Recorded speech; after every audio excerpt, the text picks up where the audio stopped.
Good morning and welcome to Workhorse Wrestling Network. You are gathered with us here for another Saturday morning, as usual, for the winner's circle. It's bright and early over here. It's still dark on my side. You can see it's light on her side. It's 7 a.m. over here on the West Coast, 10 a.m. over there on the East Coast where Miss Anika is. Looks like it's a sunny day over there in Florida.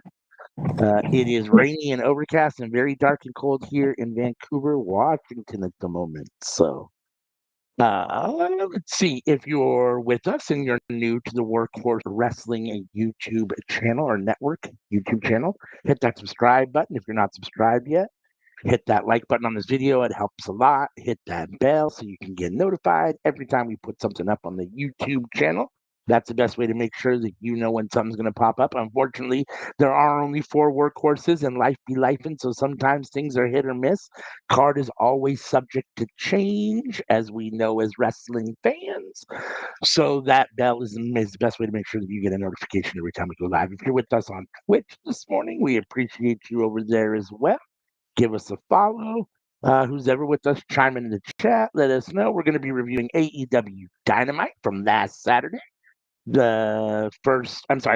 Collision. I apologize. Collision from last Saturday, the 25th. And AEW Fright Night Dynamite from Wednesday night, the 29th. So, unless you got anything to say to people, Anika, we'll start in with whatchamacallit, Collision. Let's go. Let's get it. All right.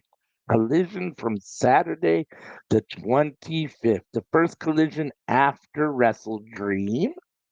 Was it Wrestle Dream? Yeah, Wrestle Dream. Yeah. What's up, In Jane? which Hangman defeated Samoa Joe to retain the AEW World Championship. And this episode of Collision kicks off with Anika's man, Hangman Page, coming to the ring, all fired up. He is fired up. He says, "You either die a hero or live long enough to see yourself become the villain. Hobbs, Shibata, and Joe, that is what has happened to you guys. You guys have become the villains. You've been hunting the Death Riders for nearly a year, but you haven't beaten them." And let's see. They think Joe would be. They should have known better than to jump him and known better than to make an enemy of him. Joe says he's hunting Page, but Page wants to correct his dumbass. Page is hunting Joe. Hangman is the champion of the entire world, and he will fight him at the exact moment he decides to. Let's see. When he finds him, he will do far worse than just embarrass him. Page says when he finds Samoa Joe, he's going to ruin his entire life. What did you think of this Hangman Page? Or this Hangman Page promo? It was decent. It was good. When they wrote that in Dark Knight, I don't think they would have thought it would apply to every doggone aspect of life. Like, dang, that's so freaking true though. Either you die a hero or live long enough to be the freaking villain. And it's not even that prolific. It really is like either you die a good guy or you do some effed Right? up stuff. That really want to No, say. no, But no, like I said, oh, what you gonna say? no. I was just saying, yeah, no, I agree.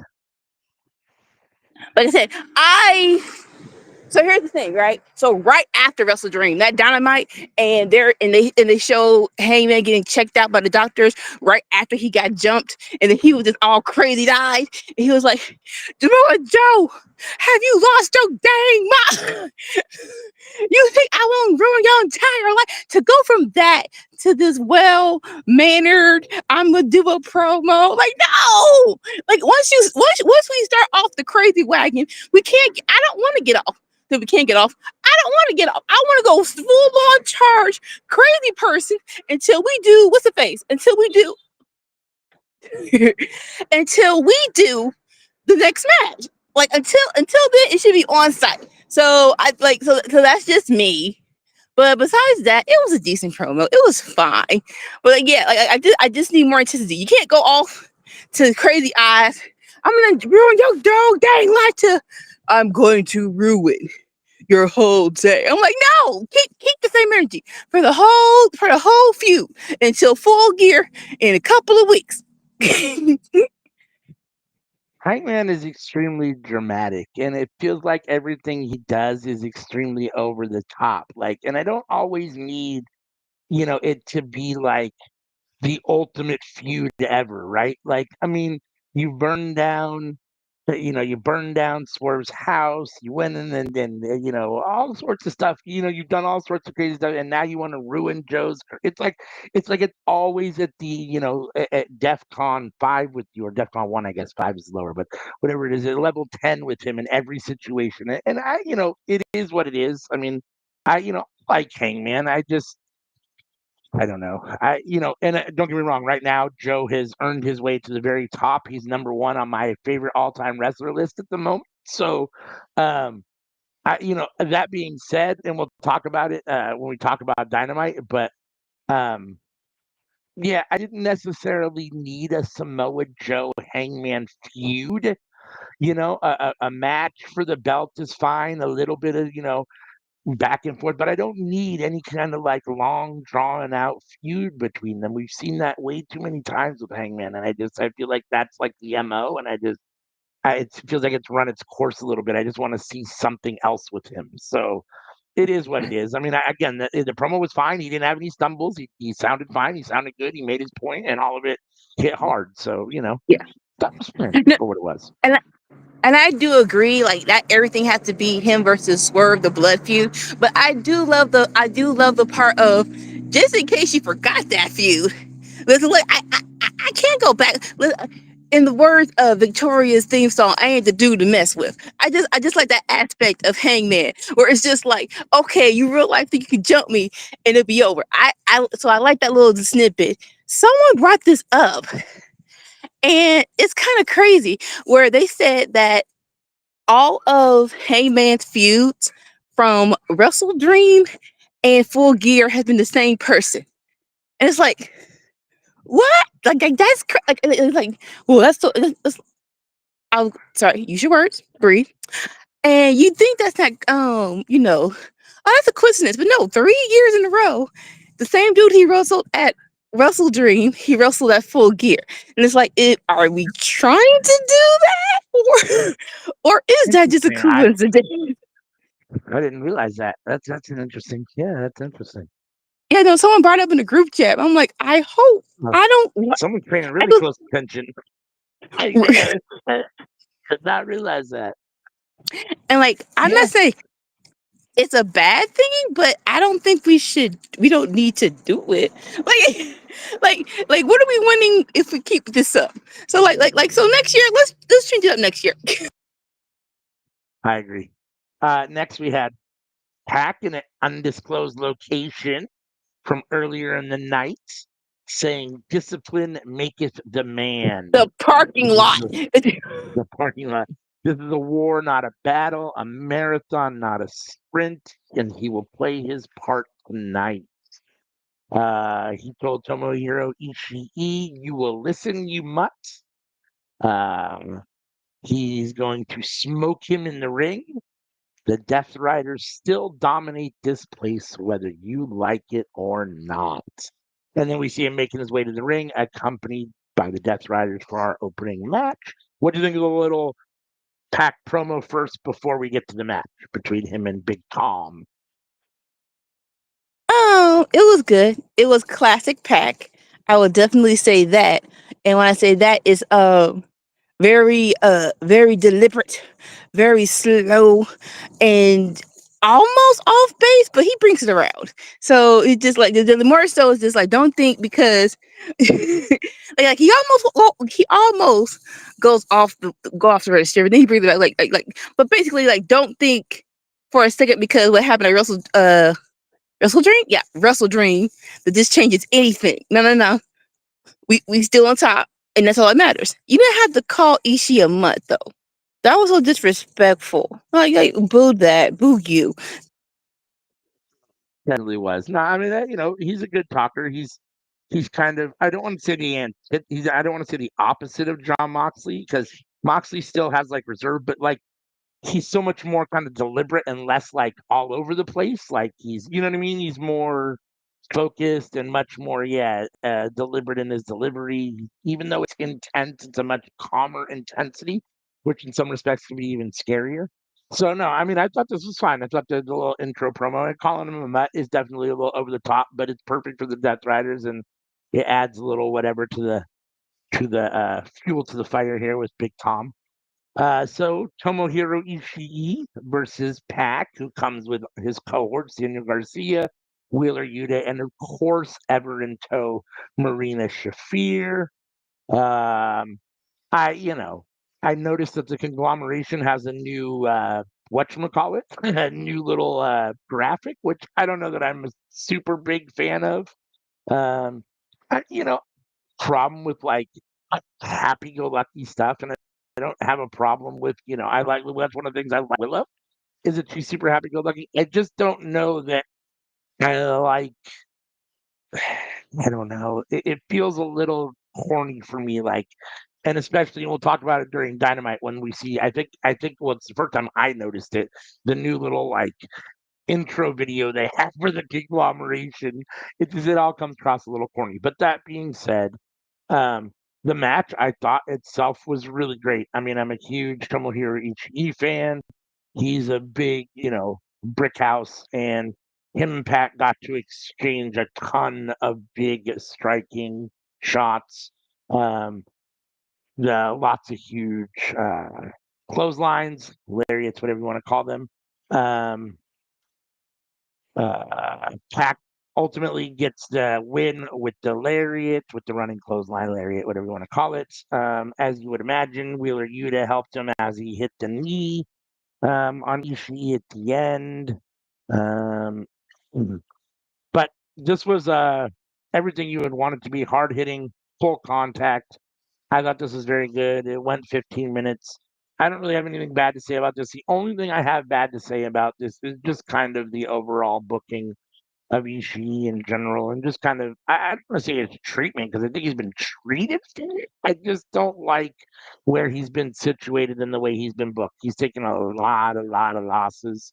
And it feels like he's almost kind of like become the guy now, especially for the conglomeration, that can take the loss, which I don't really like. And I get it, like his big money is over in New Japan, and over there he's still a big star. So I get that, but it just, I feel like we deserve to see him in a better light over here too. So, but that being said, Pat got the win as the Dutch Riders continue to dominate.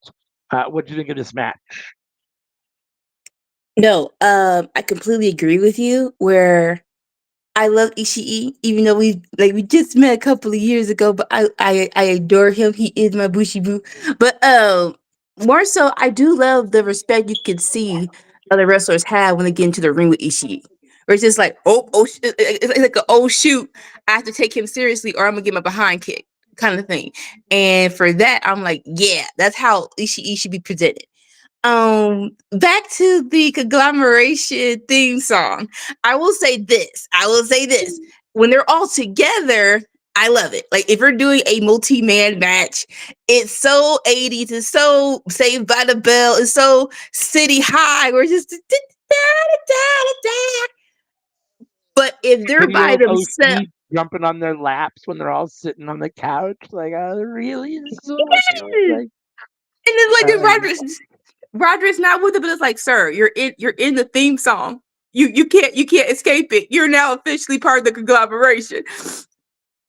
But to that degree, I will say that if they're by themselves, I think she used the original theme songs. Because like when Ishii came out by himself, I'm like, well, where's the siren? Like I'm like, no, the conglomeration theme song is when they're together. If they're by themselves, I need the sirens. I'm like, but like no, when we're doing individually, boo. So I did not like that. I'm like, no, if they're together, if they're doing a multi-man match, then hit the theme music. But if they're by themselves, no, hit the original one. Like if Will's by herself, I want to hear the trumpets. I don't want to hear the Saved by the Bell theme song.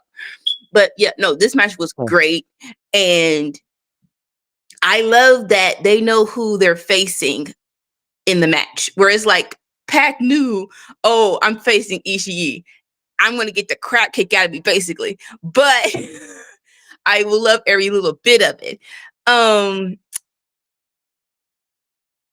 Pac just came back, so I can see how they thought he needed to win more than Ishii. But it would be nice in the future Ishii gets a win. But yeah, great match though. Great match. Yeah, I'm not sure there's anybody in AEW that needs a match or a win more than Ishii. I mean, I can't remember the last time the dude won a match. So, but yeah, let's see. Remind me if maybe I'm completely off base about this. You'll have to correct me. It seemed to me when I saw the next thing, which was a promo and a commercial for Blood and Guts on Wednesday, November 12th on Dynamite, I was like, why are they doing this on Dynamite? They didn't normally do it on Dynamite, right? They did. It was never on Pay-Per-View. It was always a special Dynamite. Okay. Yeah. I think to myself, why are they doing this on Dynamite? Because I forget when things happen. So I was thinking, why are they doing this on Dynamite? But Blood and Guts promo for the women's Blood and Guts match, or on, I guess it's going to be Blood and Guts Dynamite, November 12th. Excited for it. I think it's going to be fun. Blood and Guts is always at least, entertaining, if nothing else. So anything you want to say about the little Blood and Guts? It was fine, but we're going to talk about it on Dynamite. Who's in the match? Yeah. The women's Blood and Gut, like who's in it? All we know is Hater, Queen Almanada, and the Triangle of Madness chicks. But it's a 10-on-10. So who else is in the match?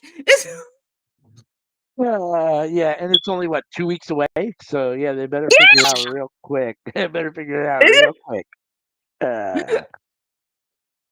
So next we had Thekla versus Mina Shirakawa in a match that was billed as, I guess, somewhat of a rubber match because they were tied in Stardom competition, of which Stardom's great, but I don't really care because I don't watch it, so it really means nothing to me.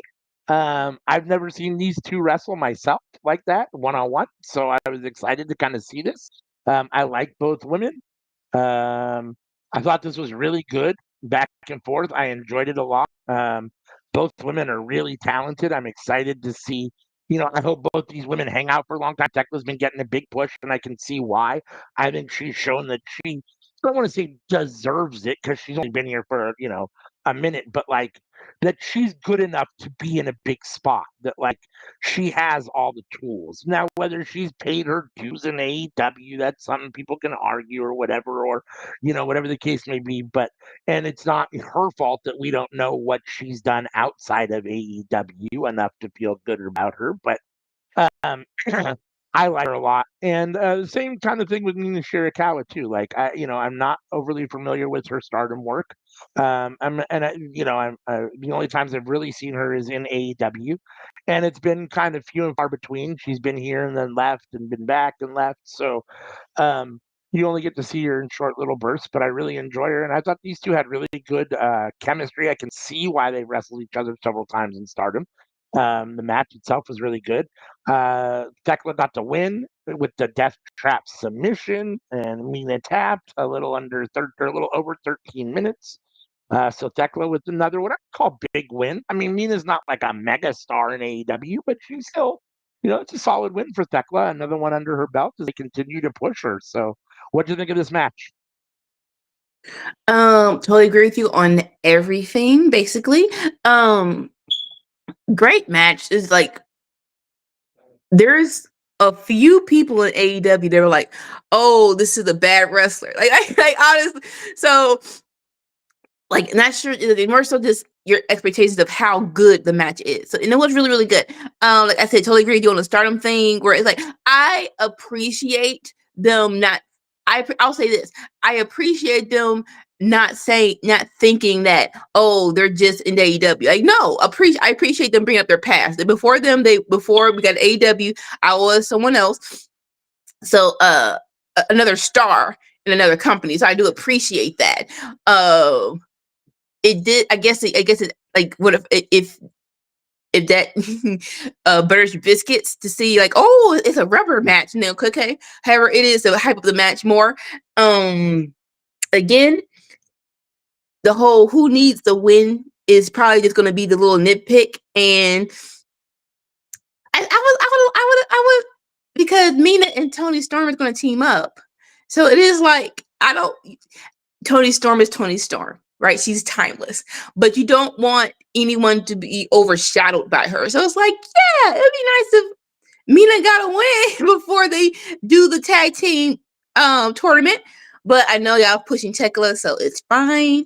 So all good things, all good things. Okay. Let's see. Next, we had Lexi Nair. She's with AJ, Kai Conti, and Anna Jay backstage. And they're excited to be in the women's tag team tournament, for which we will hear the bracket finally. And they've been building the, let's see, Maria Alizé and Nixon Newell show up, and they say they're the best two wrestlers on the independent circuit, neither of which I've ever heard of. That's not an indictment of them. That's probably an indictment of me not paying enough attention. But never heard of them. They say maybe they should come to AEW where the best wrestle. Ty says, let's take. We like a good challenge and a good fight. They've got one. What do you think of this little Lexi there? This little thing with Ty Mello and or Ty Jay and these two independent wrestlers. It was good. I like just in case you weren't here 2 years ago and you're like, why are they the tag team? No, they were actually really good by themselves before the momentum just stopped for them. I don't think they're gonna win. I already got shocked once. I don't need to get shocked again. And so let's talk about it on Dynamite, but I don't need to get shocked again. So I'm gonna just throw it out there. They're not gonna win, but it is nice to just know all the faces in the tournament. So I'll give them that. And the in the group that confronted them, same boat. Sure, okay, best in independence. Good for you. Match down the road, fine. And so, but yeah, it is what it is. Definitely. I'm excited for the women's tag team tournament. They got a lot. I mean, it's stacked as far as they got every star woman that they have at the moment in that tournament at the moment for the most part. So, yeah. Let's see. M&M make their way down, or sorry, MXMTV make their way down to the ring for their latest casting call. Mansoor, who is a great heel, says would kindly ask the gelatinous goblinoids to shut up. They're hosting their world famous casting call. Any combination of MXN TV versus any combination in the back, they will win. Let's see. He says, speaking of gaining weight before the, let's see. Oh, wait, sorry. He makes a comment about how Ty Valkyrie has an opponent tonight, and her opponent is going to be Olivia, who is I guess, a Mexican luchador, female luchador. So luchadores, lucha, whatever. I'm not sure what the female word for luchador is, but okay. Before we talk about the match, what about just the little Mansoor intro? Anything you want to say about it? Any comment you want to make on it? I miss Eminem. I'm sorry. Yeah, MSL. I do. They were like when they came out, they were just so freaking entertaining, and they were a good collision team. But they moved to ROH, it's like boo. Especially, and then now you're like, what's happening to the tag team division? You're moving them all to freaking ROH. So I actually love them. Them with John Morrison and Ty Valkyrie feels right. It's like this can be so hilarious. This could be so freaking good. And I am here to see how good it's going to be. So, casting call, I have no clue who's going to be. I'm not sure how this is going to fare, but it will be freaking hilarious. I agree.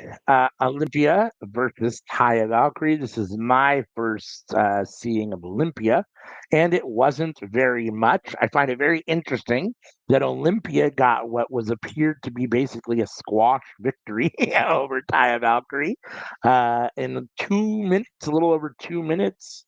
Olympia looked good. Taya looked terrible. I'm not totally sure.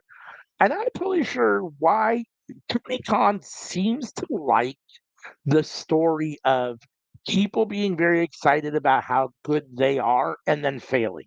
I feel like this has kind of the same air to it, just of like the whole Max Caster thing, where you come out, you talk about how great you are, and then you get beat up really quick, really badly. And it feels like that's something Tony likes in his storytelling. So I thought it was first of all, Taya Valkyrie deserves way more than to be losing to any woman in 2 minutes and 22 seconds. She is the ability to have a better showing than that for one. And two, I just don't understand why you hype up someone like MXN TV and then have them take a loss like that quick. So Olympia looked good, and if she's going to hang out and be around for a while, I guess this was a good showing for her. I'm just not sure I understand the booking here. What did you think about this? All right. First things first. Can you hear my television? Not really. You can kind of hear that something's going on, but you can't hear what it is. All right. Cool. All right. So, totally agree with you about Ty being basically in a squash match because it doesn't. Yeah, it does feel funky. It's like why? Um, I will say this.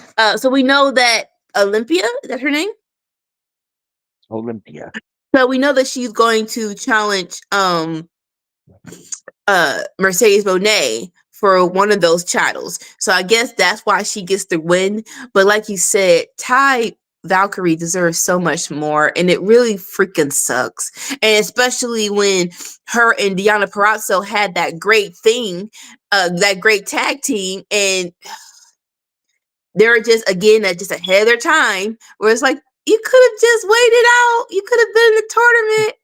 Not saying if you're not saying that you're going to win, because like let's all be realistic about this now. Let's all be realistic about this now. But it would have been nice to showcase them as well as the other girls. So it is what it is. Great job, Olympia. We'll see how that fares with between against Mercedes Monet, but yeah. Oh wow, it was fine. Right. Uh, Breaking news announcement for Fright Night Dynamite. Four-way fight has been signed. Bobby Lashley versus Ricochet versus Hook versus Samoa Joe for the number one contendership shot at Full Gear.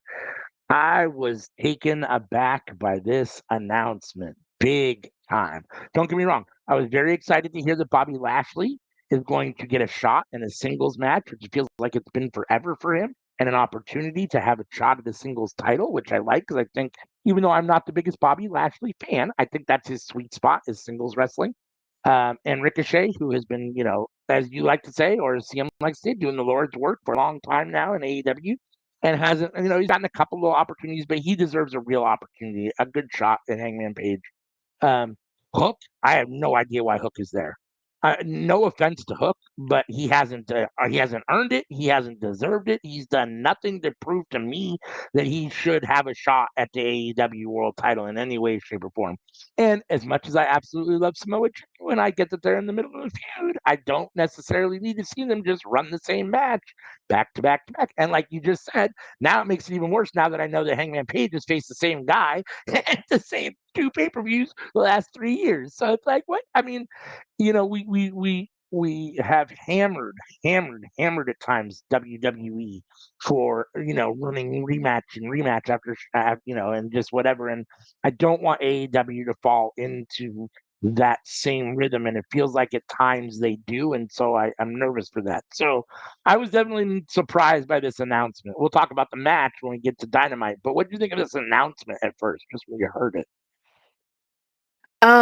Very surprised. Where it's like, I get it. You don't need a long backstory to get it going on the match and just get it popping. But it is like when it comes to a number one contenders match, I would like just a little bit better of a setup. Like just a tiniest bit. More so to explain the hook. It's just like more so it's like, why is he in this? We get Bobby Lashley, multi championship winner. Sorry, multi champion. Small Joe, multi champion. Ricochet. What when they said 20 years, that was freaking insane. I'm like, right? again, I know him from NXT, so I didn't know him before the Indies. But it's like Right. that. It's been 20 years for you. That was crazy. But again, multi champion. Hook won the FTW championship. He went against Samoa Joe. He lost, but that was a good match. And we're just going to ride that pine till the wheels fall off. It really does feel like they missed a boat on Hook and they're trying to get it back. And I'm not sure if you can. Like right after him versus Samoa Joe, you could have done anything with him. But you said, hey, let him face Jericho and put him in the freaking vortex. It's like, why was you listening to this man so much? Where everyone who had a good rivalry went into a freaking vortex of Jericho and got knocked down 5 notches. So I'm not gonna say stop trying to elevate him, but it is like we got some work to do. We just can't drop kick him in the deep end because we feel like it. But the other 3, hey, go ahead, do your thing. Yeah. No, I mean, I'm all for continuing to try to push Hook to a certain extent. I just this doesn't feel like the right lane. The right lane is somewhere in the mid card at the moment until he's shown that he deserves to be in that main event picture, and I just don't think he's shown that yet. Face So, Cal Fletcher. Cal Fletcher um, ain't doing nothing right now. yeah, absolutely. No, I agree. I agree. There's a lot of guys I think that have earned the right to be in that spot over him. It feels like that. I mean, I don't want to say it, but there are certain people that like Tony likes, and it feels like, I mean, what kind of dirt does Hook have on Tony Khan? Like, it feels like, dude, like, you know what I mean? Like, why is he the one that keeps Yep. getting opportunities over and over and over again? Like, I know that Taz and Tony Khan are probably close and those kind of things, but it's like, really, like, okay, because it is what it is. So let's see. We had the bounty hunter Brian Keith versus Ace Austin. What I thought was a very solid match. I'm happy to see Ace Austin again. I said this before in AEW. I think he deserves a little bit bigger stage than TNA was giving him. And Brian Keith is one of my favorites. And getting to see him in a singles match is always fun because I think he does often take a back seat to Big Bill. Big Bill has a little bit more like outgoing personality and kind of, let's say, steals the stage a little bit, but he's a little bit more like, I want to say charismatic because Brian Cage is extremely charismatic. But there's just something about them where Big Bill just kind of does take the light a little bit more. So I like it when Brian Keith is alone a little bit more. I'm disappointed he took the loss here to Ace Austin. I kind of understand it because Ace Austin guy, they're kind of pushing him a little bit. He's part of the Bang Bang Gang, all those things. So I get it. Like, I just don't like Brian Keith taking losses. I'm not a big fan of it. I think he should. Again, he's one of those guys I want more for. I don't know exactly what that is. He's just one of those guys I overall want more for. I can't tell you what I think that more is at this point. I just want more. I'll know when I see it. And at the moment, I'm not seeing it. So, your point, but for Ace Austin, good win. And, good for the Bang Bang Gang. I still need Jay White back. Um, and, until then, it is what it is. I mean, Juice, and I like Ace Austin, and I'm okay with Austin Gunn. I mean, for me, Austin and Colton Gunn are definitely the weakest points of Bang Bang Gang. Um, and so, them kind of, Austin having to kind of carry it with Juice was a little much. The help of Ace Austin has helped, but they need Jay White back. So, what do you think of this? And Ace Austin getting the win here? I will totally agree with you on everything. I was a little perf because usually Big Bill is usually they're together when they have matches, right? So if Big Bill's having a single match, Brian Keith's on the side. So I'm like, Where's the bill at? Where's your site? Like, you ain't gonna help Brian win the freaking match? I got something to do today. Okay, fine.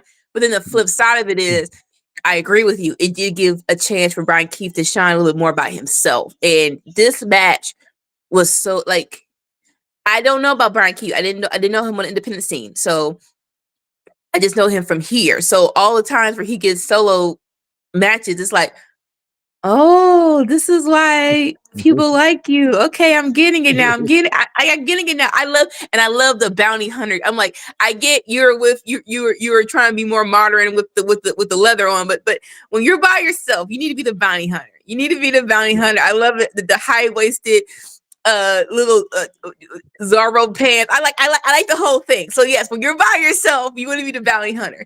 And the match was so good. It was like the flying headbutt Brian Keith gave to Ace Austin. It's like, what the freak, bro? Like that was insane. And totally agree with you. Like, I wish Brian Keith won, but Austin just got here, so it's understandable to a point. And you can make the notice of what's the face that Brian Keith didn't have his partner with him, even though it was a clean win. So like, you can do something like that, I guess. But either way, it was a good showcase for both of them. And for right now, this is a good, like, it's a nice little feud for Collision. So I'm not mad at it. I agree. Lexi Nair is backstage with Don Callis. This is time to address the elephant in the room. What is going on between Okada and Takeshita? Callis says it's like high school gossip. He says it's just like a sibling rivalry. You still do all the family stuff together. Families have disagreements, they push and pull each other a bit. It's all normal behavior. Callis himself is an expert of the inner workings of his own family, and ultimately Okada and Takeshita will do what he tells them to do because they want to please him. Um, and this Wednesday on Dynamite, there will be a Callis family summit, and he will get the Nobel Peace Prize for his work at that summit. What did you think of Don Callis's promo here? So we're going to talk about it on Dynamite more, but it's crazy right now what he's doing. I again didn't know him till he got to AEW, but what he's doing with this Don Callis family thing is so freaking good.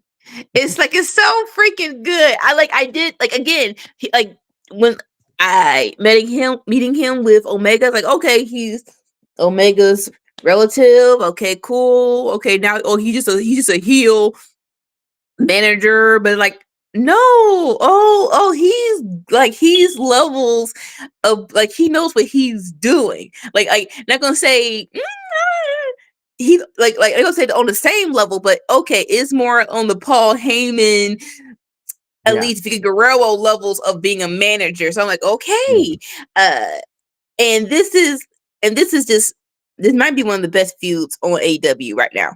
And it's so simple, but it's so freaking effective. Like, I love every little bit of it. But I'm like, okay, I need you to realize that these are two grown freaking men. Okada is in almost pushing 40, and Takeshita is pushing 30. So let's not act like you can bully these freaking wrestlers around. I love the delusionalness that he's gonna handle this. You're gonna get a Nobel Peace Prize. Okay, we'll see. But yeah, this is all good, all good.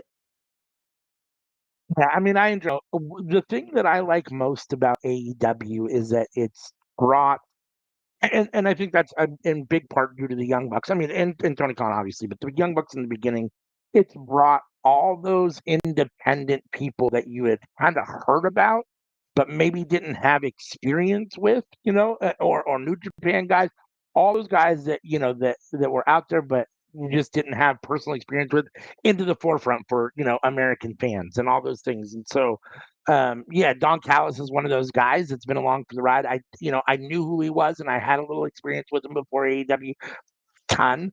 And I knew more about him than I had, than I had watched him just from hearing about him and knowing about him, and just talking about whatever. But yeah, no, he's great. He's brilliant. He's very Paul Heyman-esque. He's a solid heel. He's one of those heels that has great heel heat without being go away heel heat, like go away heat. He's not to the point where you hate him, but he does his job so good that you hate. He's so slimy that and yeah, he's done a great job in putting together the Don Callis family. I you know I worry about I don't worry about it. AEW is very they do some things that are New Japan-esque, and having big factions is one of those things. In New Japan, everybody is in a faction. It feels like in some faction, and I don't have a problem with that. Like, just as I've said before, I do think that when you get too many people on by default, some people rise and some people fall. And as a result, the people that fall end up in the background and not getting any kind of coverage. The Trent Berettas, the Rocky Romeros, those kind of guys. I don't want. And those guys are so good. I mean, Trent Beretta is one of my favorite guys, and I love Rocky Romero, and I don't want those guys to get lost in the shuffle, because Okada and Takeshita are so amazing. And I get Don Callis. I have a whole family full of alphas, and he's trying to convince everybody that all things are equal. But the reality is that they're not. And standing behind these guys, the Lance Archers, they suffer a little bit. So, but again, it is what it is. It's the same way I feel kind of about the Wheeler Yutas and the Claudio Castagnolis behind John Moxley's. I feel that same kind of way. So, but it is what it is. But I'm here for it. I mean, I like it. I'm not necessarily a big fan. You know me, I'm definitely critical of contract signings and big things in the ring. I will talk about it when it comes time for it. But the idea of an in-ring summit with 9 guys doesn't do anything for me. So I was already like, this is going to be dumb. And we'll talk about it when we get to Dynamite. Let's see, we're back from break, and Lexi is with the Outrunners and Dalton Castle, my new favorite. My second favorite trio behind Ops. But I love these guys together. These guys are hysterical. Let's see. They're undefeated when they're aligned. Turbo says it's the secret to their sauce, or Dalton Castle is the secret to their sauce. And let's see. I'm sorry. Castle is about to tell everybody what they want to hear, and then we can hear Max Caster and Anthony Bowens fighting. They're arguing. They're about to walk in separate directions, and Castle goes over to Lexi and says, "Let's do it." And she reminds them that we're live, pal, and they can't really start it over. And as a result, Max Caster and Anthony Bowens continuing to argue, has now ruined the promo for the Outrunners and Dalton Castle. I thought this was funny. I thought this was, what it is. I mean, so 3 weeks ago, I was really big, or, a month ago when this kind of started, I was really hot on Max Caster and Anthony Bowens, what was going on. Feel like they need to do something a little more already. Like, just the squabbling back and forth is getting a little tiresome already. Like, let's kick it to the next phase, whatever that is. We got to get beyond just this arguing. So, in that regard, and I like the Outrunners and Dalton Castle, so I was a little irritated they ruined their promo, but the whole thing together was fine. Ultimately, I thought it was fine. What do you think of this? Nope, totally agree that these two are hilarious, and I know we had some pushback of bringing back the Acclaim. Sorry, they're not the Acclaim; they're the Unacclaimed back together. But right now, they are making the best of it. Like, they're together, just holding all of these plaques for no reason while arguing. It's freaking hell. I'm like, why are we holding this though? Do we have to hold this everywhere? Why are y'all bringing this to every AEW Collision or Dynamite? This is dumb. And somehow the Outrunners and Dalton are meshing so freaking well. Like, it's something that shouldn't work, but it does. So them coming together to have a match is, I'm here for all the things. I told you, I support them being stupid together in this match because it's going to be freaking hilarious. I do agree with you that the Acclaim, like, I don't want them to stop arguing, but it's like, can we get some common ground? where it's like, okay, we have to agree on something. Like, can we can we just be on some like have a common place when we wrestle, and like that'll be the next phase of life. Okay, we both like ice cream. Can we get some ice cream? And if I don't punch you in the face, we'll get some ice cream. Like something that simple will be hilarious. Like I hope they do that. But this was fun. This was really, really good. Next, we had Hook coming out with Eddie Kingston to face Griff Garrison, who's with the Frat House. Let me just say, I think that Hook may have the worst intro music of anybody in AEW at the moment. Like, the song itself is fine. It just isn't fitting for him, and it's not right for wrestling. Like, what are we doing with the intro song? Listen, I as a promo, like if he's doing a vignette, I love it. Like the whole when he was coming back and he was playing it and they had the hook signal like he was Batman. Okay, cool. I'm here for all of that. But yeah, coming out and it's like there is no we think about iconic theme music. The beat drops, you know who's coming. Let's go. And now, no, when it's like it just plays. I'm like, what the heck? It's like Grandpa stopped whatever music we were playing and hit the record and started singing this dumb behind song. I just don't know. Like you said, the song is fine, but as a wrestling theme song, go back to your original theme song. Please go back to your original theme song. It's not or remix this where it had a beat drop at some point in time, and I just start with an old person singing. And I know I sound real. I sound like a millennial, but I don't care. I was like, no, I need a beat to drop before we start with that. Can we please and thank you, Lauren? Heal this thing up. Please and thank you. Okay, yeah. It doesn't really fit him. I'm sure he loves the song and I'm sure he thinks it fits him, but it doesn't really fit his personality for wrestling. Like that's not the song I think of when I think of Hook. So it is what it is. Hook comes out. Basically, this is a squash match. Hook gets a win in a little over 2 minutes with the red rum. Garrison taps to the red rum. Hook looked fine for 2 minutes of work. He a couple of clotheslines, a double axe handle, a couple suplexes. He hit his basic. I don't want to say Hook is in a 5 moves of doom situation, but he hit basically his repertoire, which is a couple suplexes and a couple clotheslines, and it was over. So, what do you think of the match? Not a whole lot to say. So I understand why they did the match is because we just like for the people who are like, why is Hook in this 4-way that's going to be on Dynamite? Let's just look, he's dominant. Beat these guys, yay! And then the flip side of it is, oh, Eddie Kingston is right there. Oh, he could have been in the match, and I've been perfectly fine with that. And it's like, oh, why are we not using Eddie Kingston more? Listen. I think we all can agree. Joe Jackson was too much.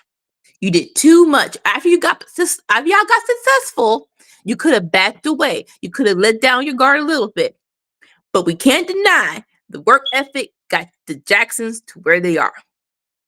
Certain wrestlers need a Joe Jackson daddy.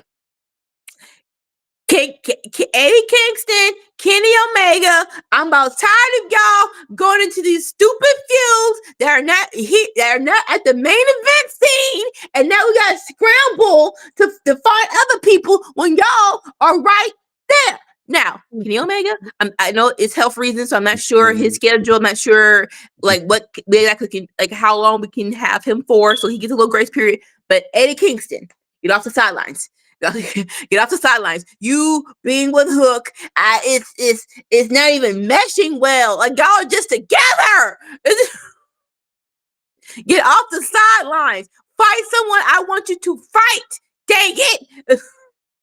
But this was cool. Yeah, you gotta win. That's why you're on the 4-way on Dynamite. Cool.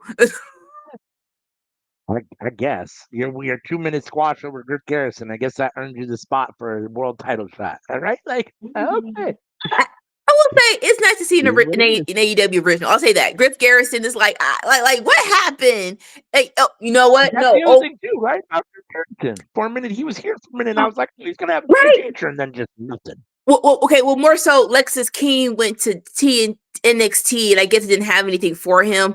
And but it's like, okay, it is necessary. Like, yeah, like, listen, the panorama, but this is gonna sound so dumb. Besides the sickness and people dying, but wrestling wise, it was a fun time. It was a fun time when you're not scared out of your mind of what the freak's going on in the world. But wrestling wise, I love seeing the renewed people. Everyone was there. Don't know who's going to come out. And like, now we're back to being a little bit more timid. It's like, bring them crackheads back emotionally. Like, that's just me. We had a promo with Olympia, who definitely doesn't speak English great. Not that that's a huge issue, but there was a little bit of a language barrier. But she addresses Mercedes Moné, and she wants the CMLL championship, and she will see her on Collision next week. So Olympia versus Mercedes for that CMLL championship. What do you think of this little promo? I mean, it wasn't long, but it was what it was. I mean, It's cool. All right. But again, I think anyone out of all 11 freaking belts, I think CMLL is probably the most that benefits the most from Mercedes Moné holding their title. I will say that. And again, she had a squash match. She had a squash match with Ty Valkyrie, but she might do more with Mercedes Moné. So that this is your time. Show up, show out. All right, cool. Agreed. Let's see. Then we got Jamie Hayter. And she's talking about teaming up with Queen Aminata and how they both have each other's back. And they're in it to win it. And Masters of Sin, Sky Blue, and Julia Hart come out and they say they've come for the win. If it weren't for them, there wouldn't even be tag titles to fight for. Hayter says it won't be an easy match, but they'll walk away with the win. And that is one of your quarterfinal matches. Queen Aminata and Jamie Hayter versus the Sisters of Sin, Julia Hart and Sky Blue. What do you think of this little promo, whatever you want to call it, little backstage segment? Hindsight's 2020. So I'm trying to think of how I felt before I found out what the freak was gonna happen. I will just say this. Truth. Like, I will say this. I love them as a tag team. They're actually really good as a tag team. I don't want them to not be singles people, but if they ever just want to link up once a month just to be a tag team, I will be okay with that because they're such a good team together. Like Queen Aminata and Jamie Hayter. Someone said it, and it makes so much sense. They have the same wrestling style, where it's just I'm just gonna hit you as hard as I freaking can, and so. See you on Dynamite. It's fine. But this was a good build up for the tournament. Whatever. Yeah. I'm not a big fan of Sky Blue and Julia Hart. I mean, Julia Hart, I'm okay with. Sky Blue, I just don't do like that. And for me, Thekla really is like the main part of Triangle of Madness for me. She's the one that really is making them go. If it wasn't for them, no offense to Julia Hart, but they're basically mid card at best. And so, yeah, I mean, Jimmy Hayter and Aminata, extremely excited for them as a tag team. And I was like, oh, this should be, I'm excited that they get a first round win against two people that they should be beating. Again, we'll talk about it come Dynamite.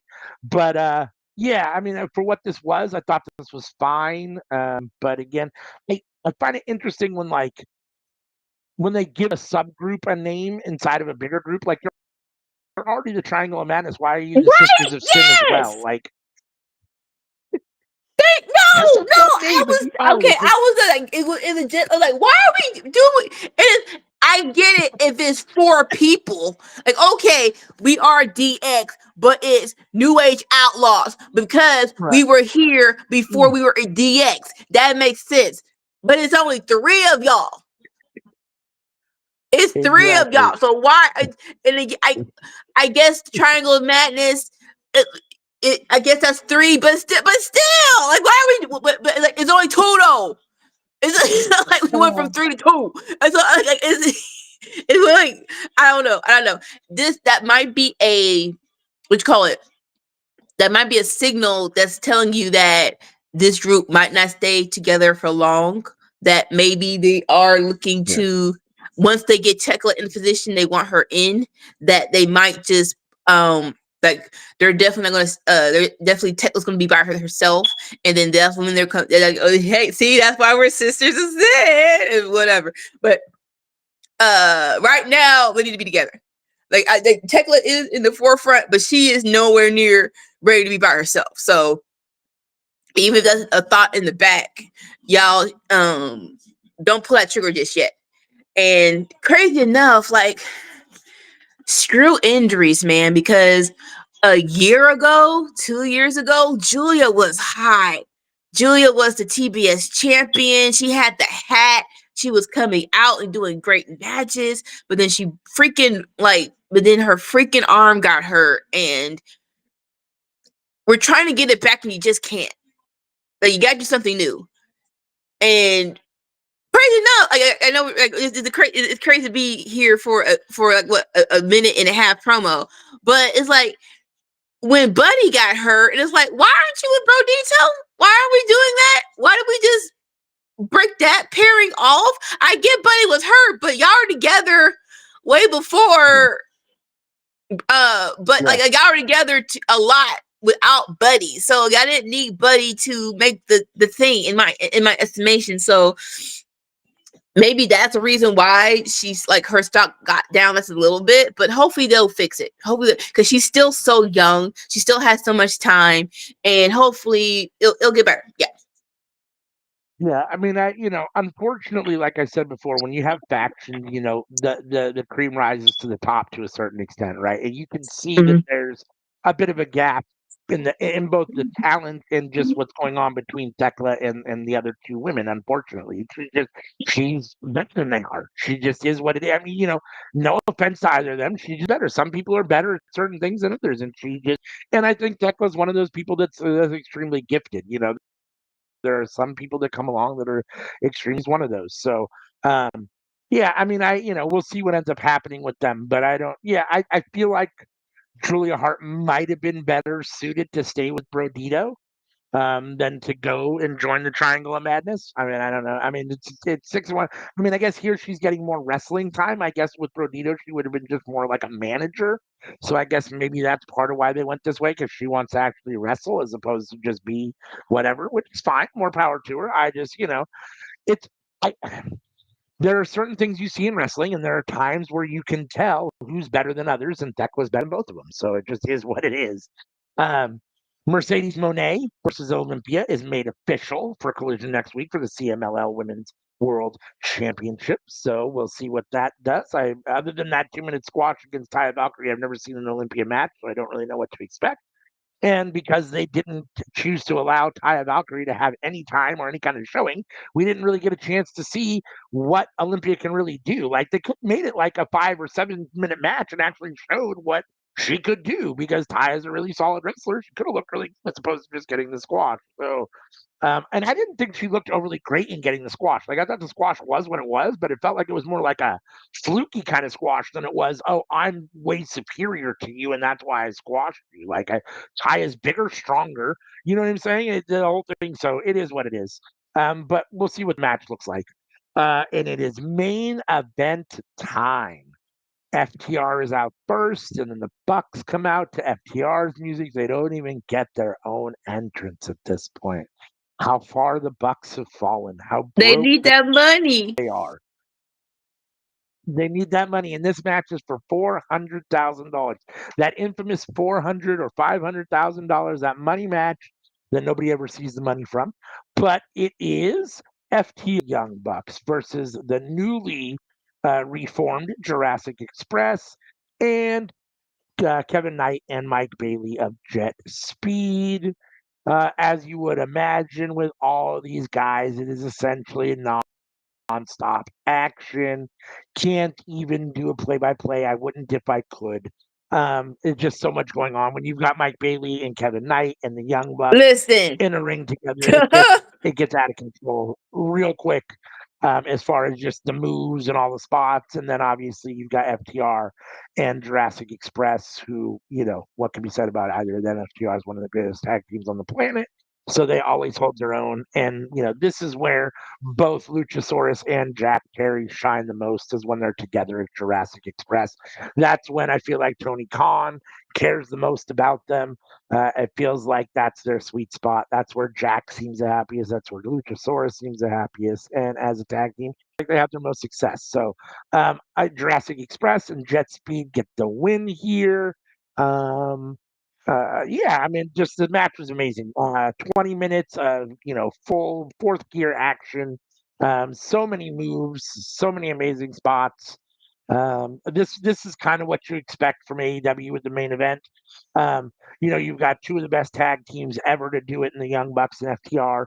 And two essentially, I don't want to say, Jurassic Express up and coming, two, still kind of proving what they can do, and Jet Speed definitely up and coming. They've been getting a lot of big spots. They haven't gotten what I would call the big spot for a win yet, like the right kind of win. This is a good win here, but not for as involved as they've been in kind of the main event tag team picture, if they haven't quite gotten over that big hurdle yet and etched themselves like in that same conversation. And again, they have a long way to go. FTR and Bucks have a lot of history behind them that Jet Speed doesn't, but Tony Khan is definitely pushing Jet Speed in that direction. So no, I thought this was a solid main event, tons of fun. I love the disappointment, and I think it was Matt Jackson's face when they lost the money, sitting at ringside, almost crying.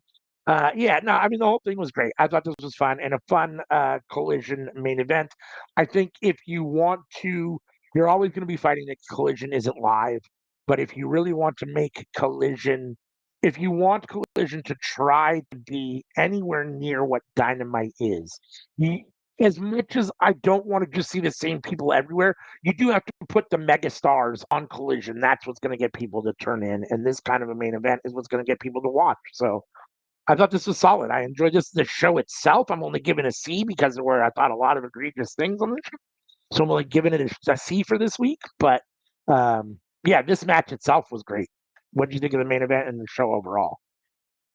Totally agree with you on the main event. It's crazy when I'm watching SmackDown and they have the Luchadors or Dragunov or Sami Zayn wrestling, and and they do something, and I'm like, listen, give me 5 minutes. I'm gonna try to explain that he just went over the top and did an inverted DDT. That's what I'm going to call it. Just please watch. Like it's hilarious. Me trying to figure out how to explain this, but it was so much fun. And Young Bucks and FTR are they're just special, man. They did a quick interview. Like I'm not sure where they did it, but Young Bucks was talking about everybody retiring, and they're like, "Oh, we can he's like it's weird because they're not that far from our generation." But like, no, yes, they are. Yes, they are. I wish you would talk about retiring. I need 5 more years from you people. I know, like I don't want to hear it. I don't want to hear it. Please and thank you. And so please, like, no. There are still some dream matches. Just back that thought up over there, please and freaking thank you. Because no, I just can't even stomach that right now. It's crazy how to feel about way about the like no. You can still express other people. Shut up. No. But yeah, FTR and Young Bucks are just magic. Like them just knowing each other, and now you're just doing each other's moves. Where Matt Jackson was holding the ropes, and Cash was like, "No, I got it. Your big behind gonna fly over Matt to do a over the top rope to go against people." I'm like, what is wrong with y'all? and now dual shadow machines and try to do the BTE trigger. It's just like it's so much fun. But the young dudes hold their own, the new dudes hold their own, especially in Jungle Boy and Luchasaurus. I love Luchasaurus just being this big monster that everyone was scared of. They're like, we're sorry. We didn't mean to. We didn't mean to. Double clotheslines and a choke slam that went into a moonsault on somebody, which was crazy. And Kevin Knight is doing his thing where it's like, okay, keep it going because you're people are still doubting of why you're in this position of somewhat middle to main event scene, but wrestling wise, he's so good. Him and Speedball Mike Bailey are becoming a great tag team. Hopefully, like we don't want him to stay there. It's like we get it. Right. It's a whole lot of real estate, so it makes sense for him to be a tag team. But please just make sure that they are singles competitors. And yeah, the whole thing with Nick just being so distraught that they lost, and but Jack was like, hey, he listen. He mentioned when he said I still love y'all. He gave. Like he mentioned when he said he still loved y'all. He gave him the little money. Not sure how much. Listen, look at the foul. Not sure how much the foul looks stacked up in cash, but look at enough money to at least get home and get some food. It's at least enough for that, in my estimation. But yeah, great main event. Overall, Collision. Again, totally agree with you. The whole you gotta have main event people there from time to time. At least one main event group do the main event on Collision or open it up, preferably main event. But Collision overall, I think we're in the same boat of a C, or like there's just, what's the word? They're just matches. Like there's no real determinate. Like this isn't this isn't Thread to Dynamite. Like I know it's supposed to be two different shows, but it's like there is no stakes. There is no besides money, and it's like y'all done it too many times. Where it just what you call it. It falls on deaf ears like whoop-de doo. You want some money? Aren't you getting paid to wrestle? So it's just extra money. But but yeah, like I would love for it to be a what you call it.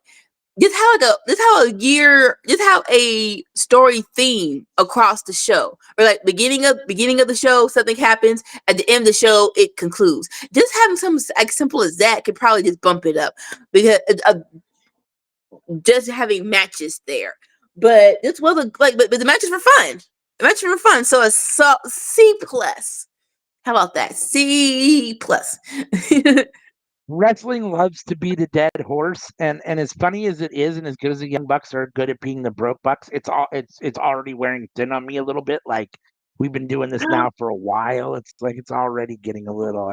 You can't just do things week after week after week after week after week after week and just think it's going to continue to hit like the same, right? So it's like it's time for them to move on, and maybe we'll talk about it at Dynamite when we talk about Dynamite. Maybe that's the move on. I don't know. We'll end up seeing. I kind of hope, but we'll but see. more importantly, they won a cash match a couple of weeks ago with Moxley. So you already won a cash match. You shouldn't be broke anymore. But I guess they're doing BTE now on YouTube again, and Nick went gambling. That's how they lost the money. But it's like you can't go back and forth. Can we just But it is what it is.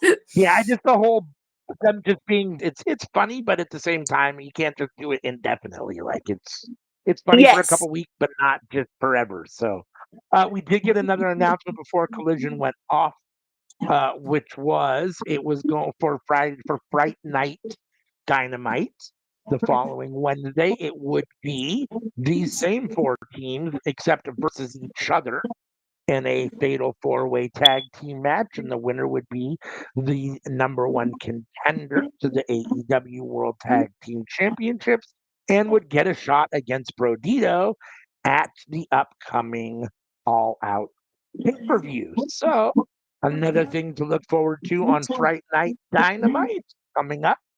That does bring us to the end of our collision review from Saturday, the 25th. I gave it a C, and Nikki gave it a C plus.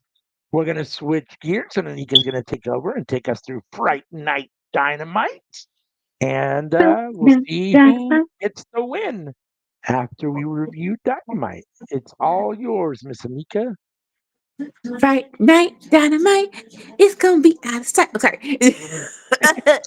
So, yep, like you said, this was AEW Dynamite from October 29.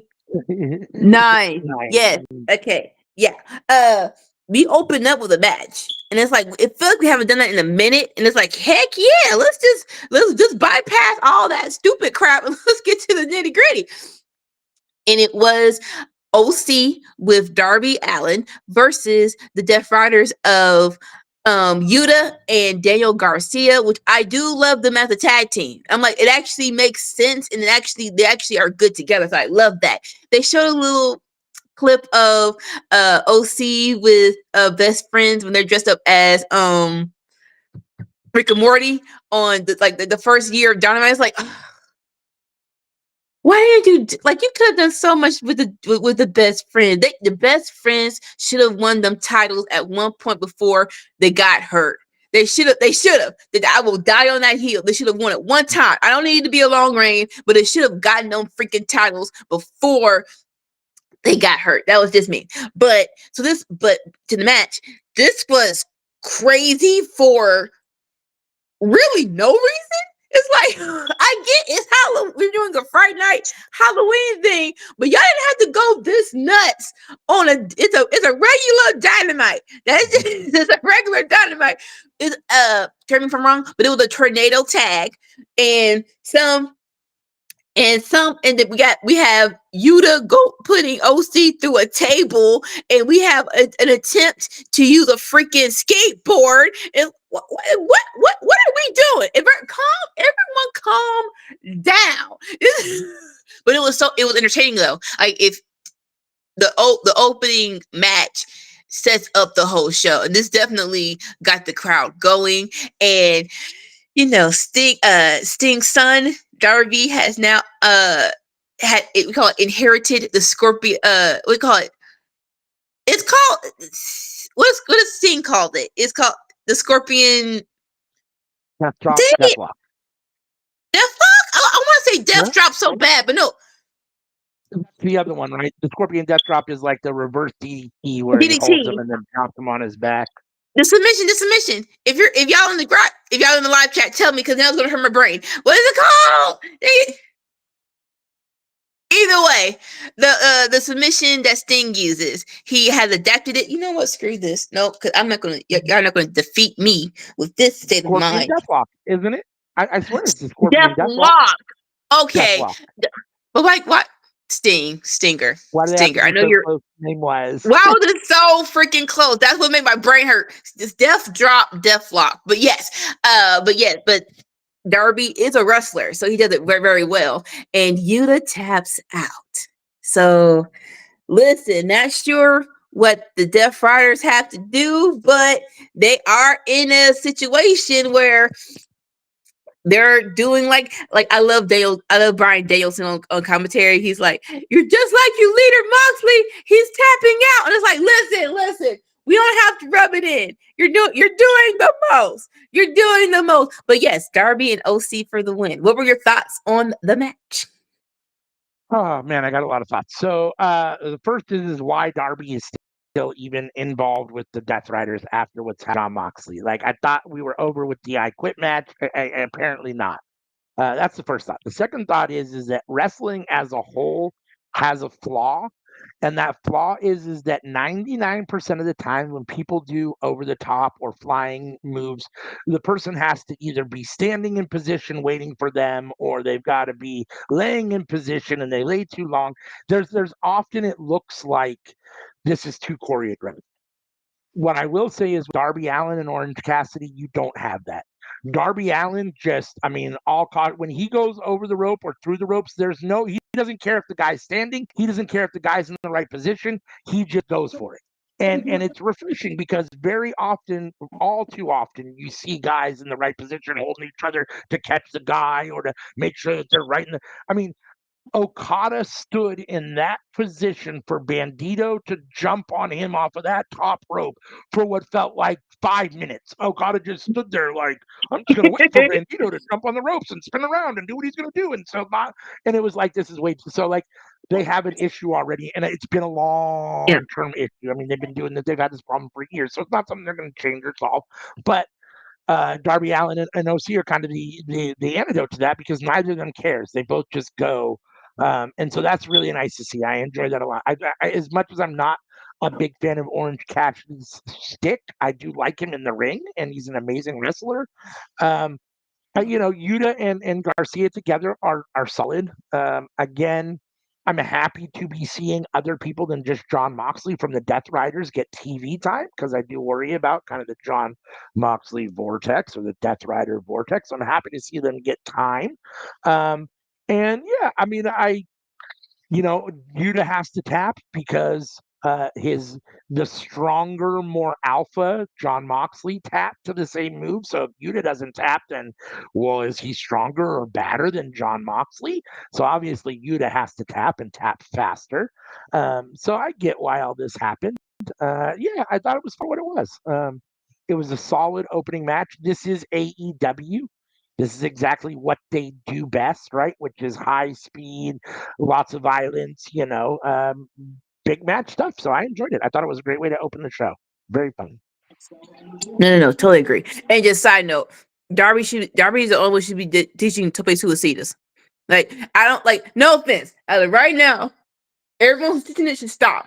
If I'm doing a Tope Suicida, I'm learning it from Darby and nobody freaking else. Well, maybe Samoa Joe, but only them two. Yeah, and right? The coffin drop. I mean, that's the fact that you turn your back, you have nothing to mitigate anything when you land is insane. I mean, he can't put his hands down. A little bit. Down. It's all back. I mean, your back is taking 100% of what you're doing in that move.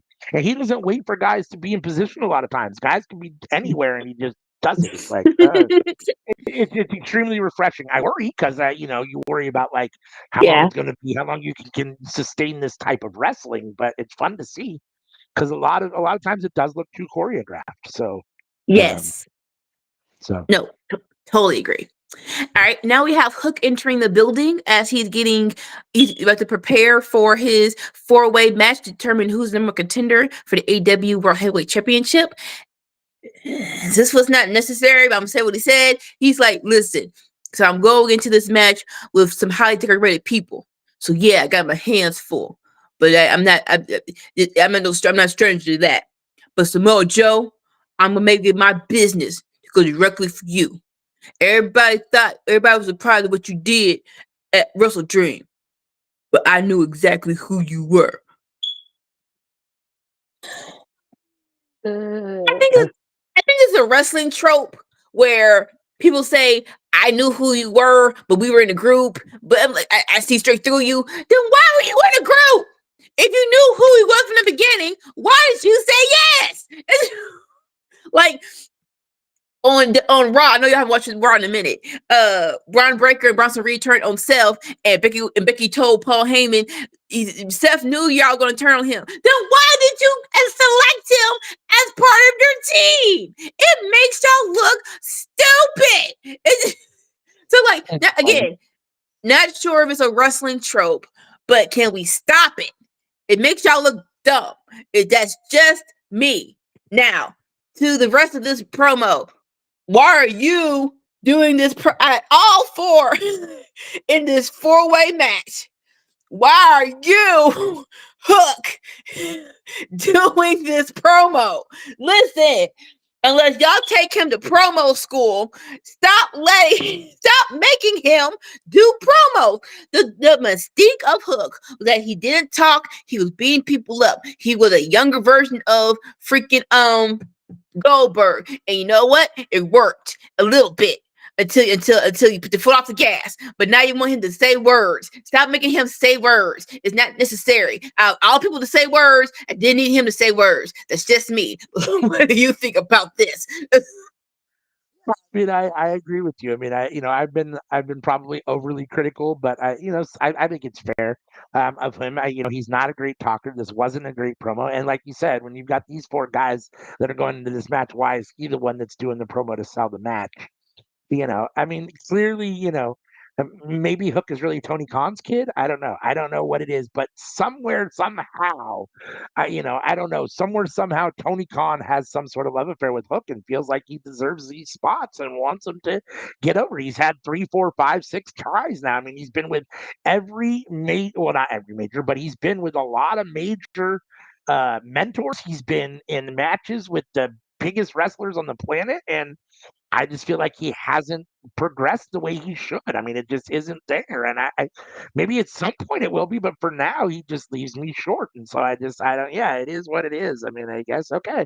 Guess we're going to continue to have him shoved down our throat a little bit, but I don't know. I mean, there's worse people to be shoved down your throat. Hook's not terrible. I just don't feel like he deserves the spot that he's in. So I don't, yeah, the whole thing is kind of weird to me, but.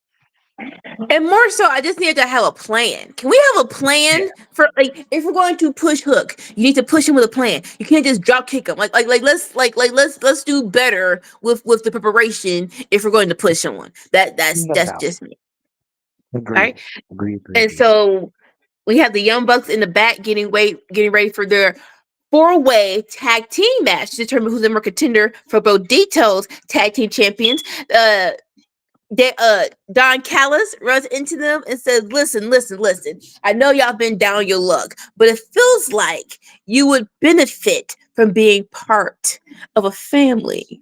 And so Matt and Nick were like, Don was like, listen. You have to answer now. Let me just show you what the benefits of joining our family. Listen. Play the Young Bucks theme music. And so the Young Bucks go to the ring, and they're a little future red herring. We have the Marshmallow Man, a cow, and a chicken coming in for Friday night. And so you always remember Hangman that was in the Stay Puft Marshmallow Man costume from 2 or 3 years ago. That's crazy. That's so crazy. So they play theme music. Young Bucks are on the ramp, and Don Callis is doing the introductions. And so the multi-tag team champions, the former friends of that crap bastard Kenny Omega, did not need to say that. How does that help? That why is that a part of their theme? The Young Bucks. And then it was Cody Rhodes levels of pyros, where you have fire, then you have a bunch of pyros, and to the point where Nick and Jack like, what the frick? He's like, oh, they scared the crap out of Nick and Jack. I'm sorry, yeah, Nick and Matt. Sorry, Nick and Matt were just like, okay, all right, that was like, they scared the crap, like, that was good. We haven't had something like that in a minute. We're like scared a little bit, but we're not mad at it. And then we have, you want to say anything about Don Callis trying to persuade the Young Bucks into joining the family? I mean, again, I mentioned earlier when we were talking about Collision just about how having too big a faction, and if you bring in the Young Bucks, now there's 2 more people and another megastar team, or more megastar people to your family that are going to outshadow some of the other guys. It just is what it is. But no, I mean, he does a great job of selling them. The Bucks are big on wanting their presentation to be hyped up, and that's what Don Callis did here. If you want to sell the Bucks on something, this is the way to do it. To a certain extent, give them back what they have been missing because they're broke now, and so you take care of them. And yeah, I mean, it wouldn't surprise me to see them join the Don Callis family. I don't know how long they'll stay. I don't know how in depth it'll be, but it wouldn't surprise me to see them join at least for a little bit. Which, is what it is. Again, I don't necessarily think the Bucks need it, and I don't think the Don Callis family needs the Bucks, but in this kind of storyline, I guess it makes some sense. Don Callis wants everybody he can have, and if he can have the greatest tag team on the planet and his family, why wouldn't you? So, I mean, it makes sense. We'll see what ends up happening. Yeah.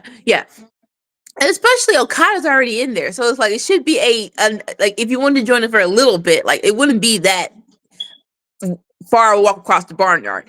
So yeah, so the match has started. It's a four-way between the Young Bucks, FTR, Jet Speed, and and Luchasaurus and Jungle Boy, and like just like the first match, just balls to the walls action. I love this. Where it's like, just in case you didn't watch Collision, this is a variation of the main event, and it's like, yes, like you like they're filmed. What you call it? They're filmed on the same night. So I get people are tired, but for the benefit of Collision, I yes, I in my mind trying to build up both shows, but some people aren't going to watch Collision. So yes, if variation of what happened on Collision on Dynamite, I'm all here for. Or just listen. If you didn't watch Collision, here it is on Dynamite. But this is the reason why you should watch Collision, because this is how good it was on. It benefits. It benefits to have it on both shows. In my opinion. But like I said, the variation of it was two teams versus two teams, but not every man for himself to go for the tag team belts. And I love, and this was very much so, call it, what's the word?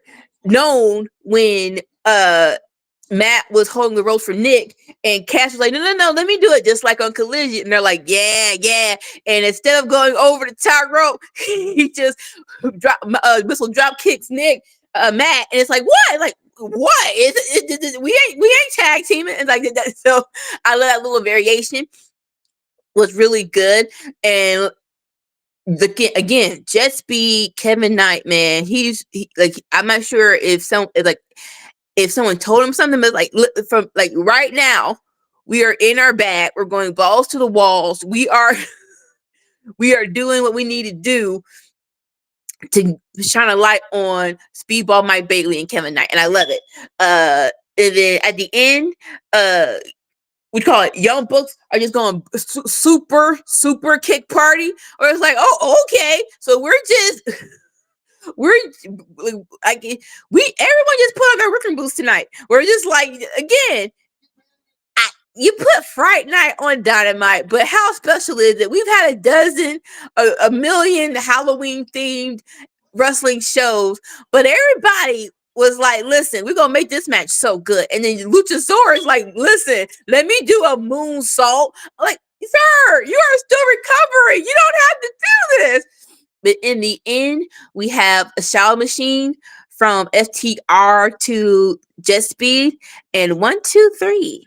FTR is going to be facing Bro Dito for those tag team championships. Listen, when did they turn heel? They turned heel at Revolution against Adam Copeland. That is a very, I think we all agree that what's the word? I'll say this. I wanted to put the belts on them immediately because they were that good. The heel turn it hurt, but it was that good. And for them to hold out this long it's a good testament. Like, okay.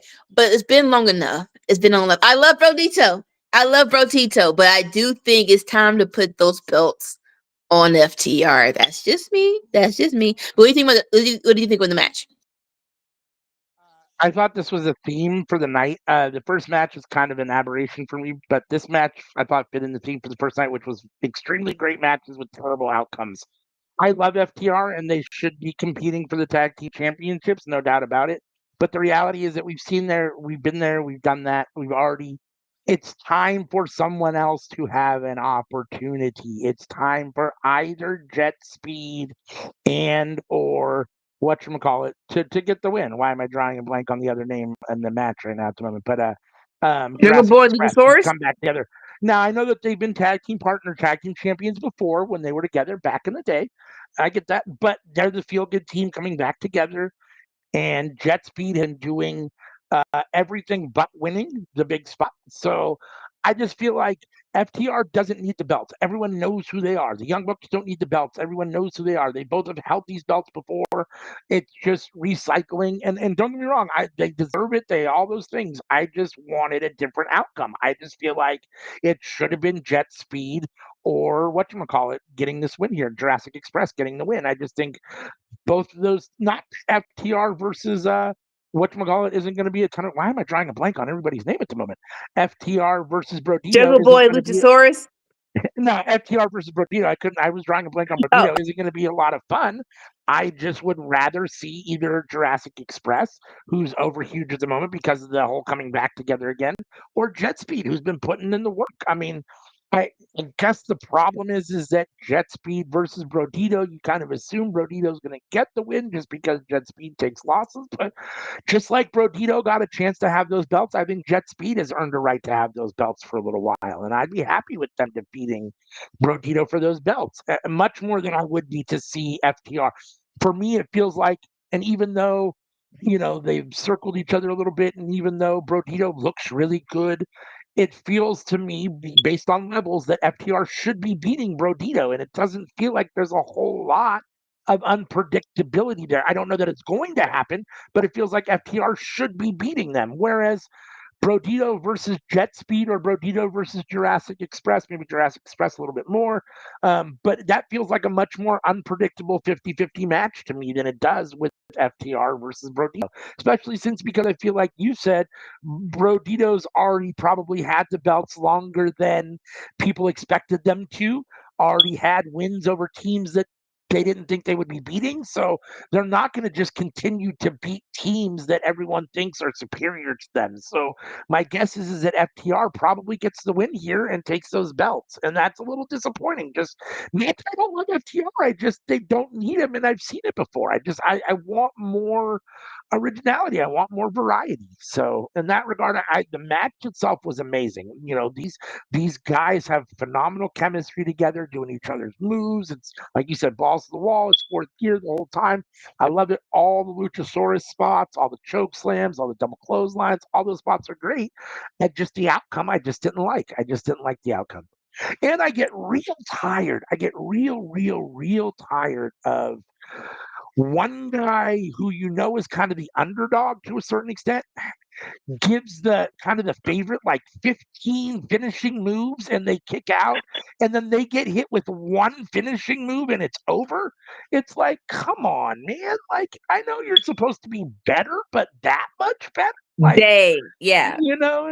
Come on. Yeah. So, in some regards, I just thought that the ending of this, the booking of the way this ended was disappointing to me.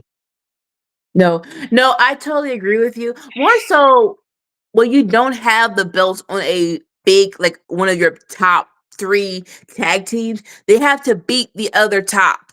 So it's like, I think that's always been the issue with AEW. Is like, oh, they beat one top team to get the belts, but they never beat another top team to solidify their championship. Where it's just like, no, like they never get to beat another FTR or another Young Buck, which is like, no, that is not good booking. That is not how you elevate a star. They have to at least beat the top person twice. At least, please, and thank you. So maybe in my mind, hopefully, like listen, Christian could get a little antsy and cause FTR the loss to the Roditos. We don't know, but it is like, if I had to put money on it, I'm not putting a lot on Brodito winning. I'll just say that.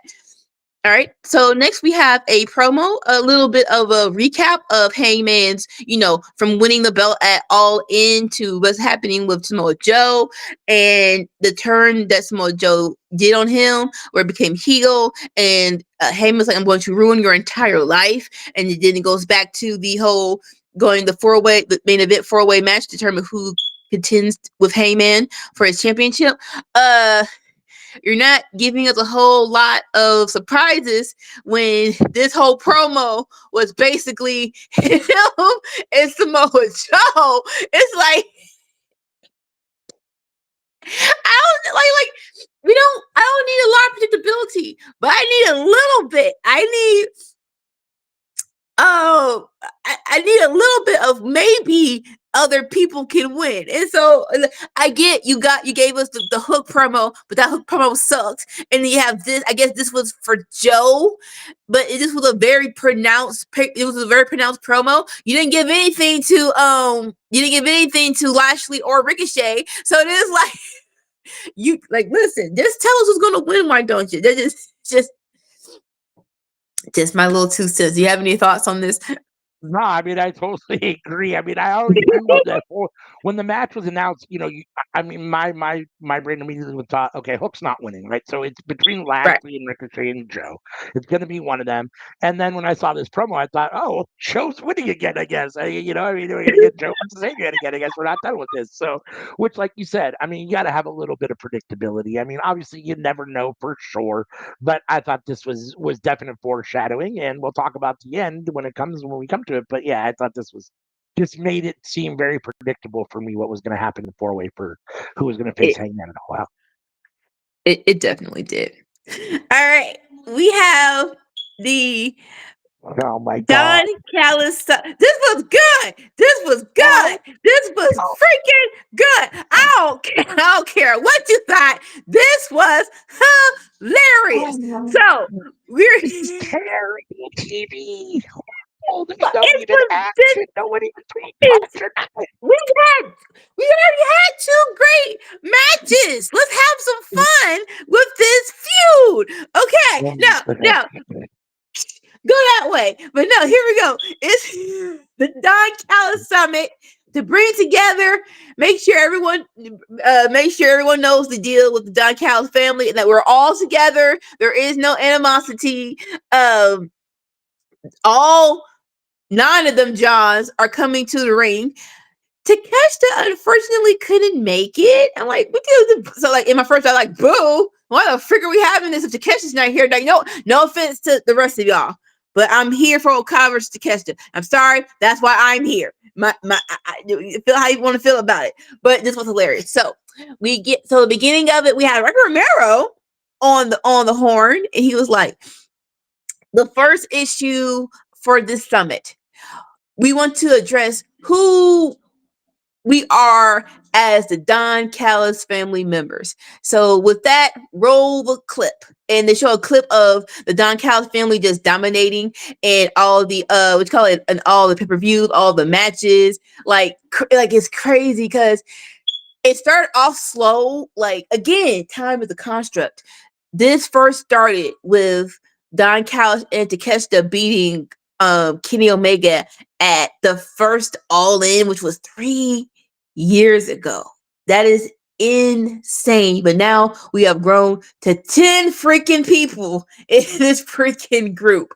And we have Okada, which is the Unified Champion. We have Cal Fletcher, who is now like the whole history of him turning on Will Ospreay, and now he's the TNT champion. And we have Takeshita, who is the New Japan. I'm sorry, the New Japan champion. It's just like you can hate them, but they are a nice little ragtail bunch of crazy people, and they're doing their thing.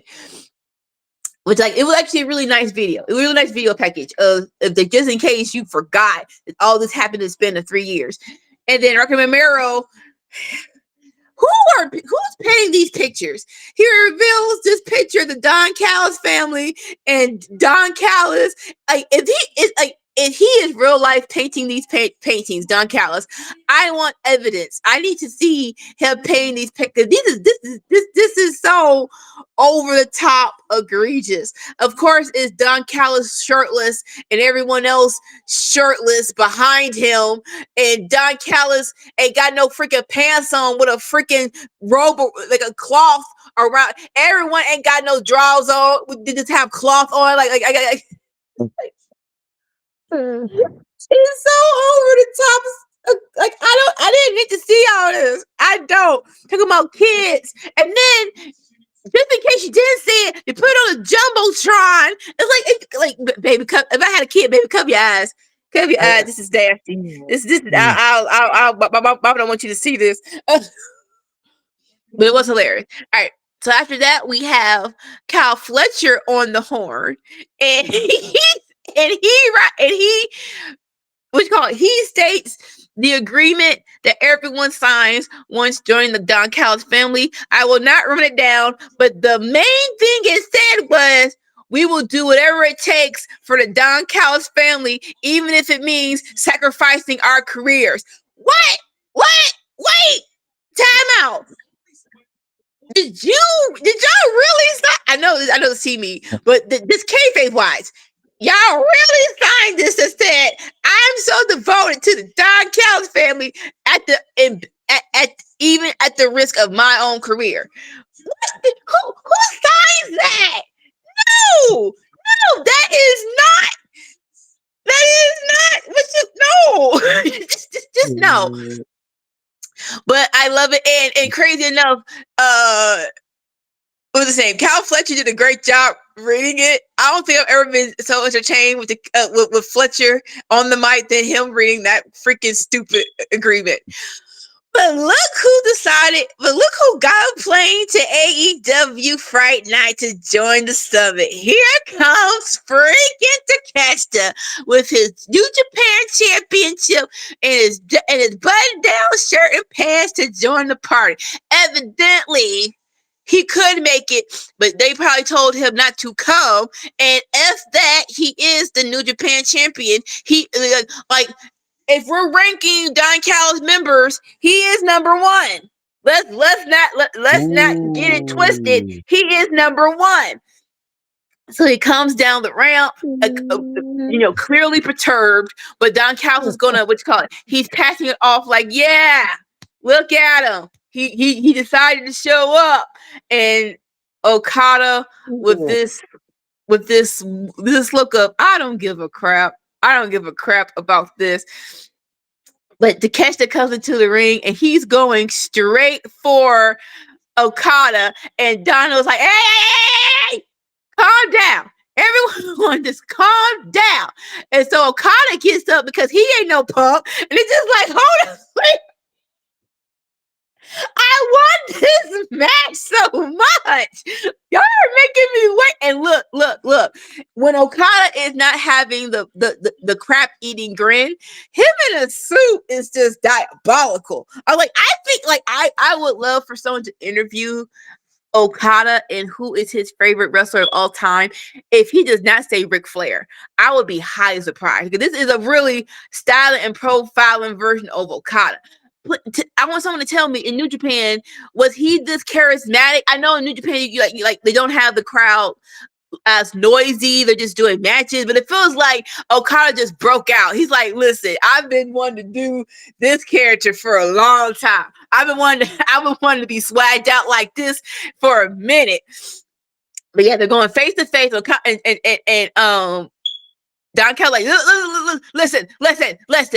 So let's stop this right now. And so look at this, very, very much so straight. The reason why the Don Callis family works is because y'all do what I want you to do. Again, it's like, well, oh, okay. And so,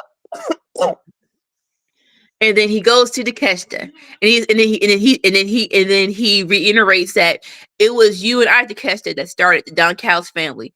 When we did it on the backs of the brittle bones of Kenny Omega. Listen, you gonna stop taking shots at Kenny Omega. He is hurt. He is not here. You don't have to keep bringing up Kenny Omega in all of your freaking speeches.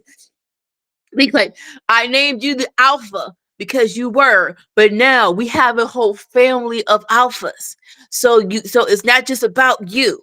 So right now, shake Okada's hand.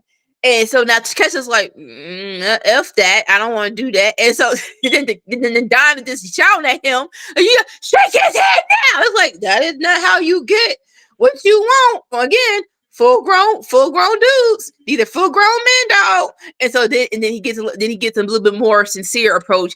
He says, Takeshita-san. It's like, now you want to be all timid. Now you want to be all timid. It's about, for me, shake his hand. So Takeshita, my beautiful Takeshita, he's like, you know what? He squares up his shoulders. He extends his hand. He's like, so Don's like, yes. And so And Okada, in true Okada fashion, he's going so freaking slow. He extends his hand, but the hand goes horizontal. And I love the Don Callis family right now. Like all of them being real stupid. And so Cal, again, I don't think Cal Fletcher has ever been this entertaining. So I guess his nickname for Takeshita is Take. And so he's like, Take, no, listen, Take, don't do it. Take. And so the crowd is just going ballistic. They're like, no. And so Cal's like, listen, like, Okada, listen to him. No, listen to him. And then he just goes slow. And then it's right here. And then he just goes so slow. He's like, ah. And then the crap eating grin happened, and then in rightful fashion, Kester's like, okay, because listen, I did what you told me. Like he's taking the cufflinks off, he rolled up the sleeves, and the Callis family trying to break him up, and so Kester's like, listen, I did it. I did it in my head, but he ain't gonna be keeping calling. He ain't gonna keep telling him to F off with me, and I ain't gonna be his behind. That's what I interpret with Takeshita's mannerism, and it's all valid. And so we're like, yes, and while Takeshi's getting hot, Okada's just smiling, and it's like you are just trying to piss him off, and it's hilarious. And then Don Cal's like, listen, I guess we are not going to sell this here. So we're just going to sell it in the ring. Y'all going to pair up again, team up, and face whatever team. He said team. I forgot what team was on Collision. And it's like, sir, I get it. You are probably top 5 out of the whole company, the best wrestler. So I get you don't want there to be discrepancies, but it ain't happening how it's going to happen, sir. Like them tag teaming ain't getting the job done, sir. So it's like I'm not sure how long we're going to prolong this, but you can't prolong this any further. They have to. Sometimes it's just nuck if you freaking buck. But hey, you want to try to keep it separated as long as you want to, fine. But this was so good. This was so good. If nothing, they're hyping this match up to the point of I'm scared for. I'm like, they're gonna have to deliver. Okada and Takeshita are gonna have to. They can do it. They can do it. But it is like, oh my gosh, when they hit that, when that match happens, it's going to be so freaking satisfying to me. I enjoyed this. I saw the look on your face when it started, but I don't care. But you say a little 2 cents. You put a lot on this terrible segment. First of all, I don't like when they do in-ring segments like this when all you do is talk anyhow. It has a feel of bad contract signing, which always are terrible. You got 10 guys in the ring, all trying, or 9 guys, and then a 10th eventually, all trying to vie for some sort of airtime. You got Don Callis revealing, or Rocky Romero revealing a terrible picture.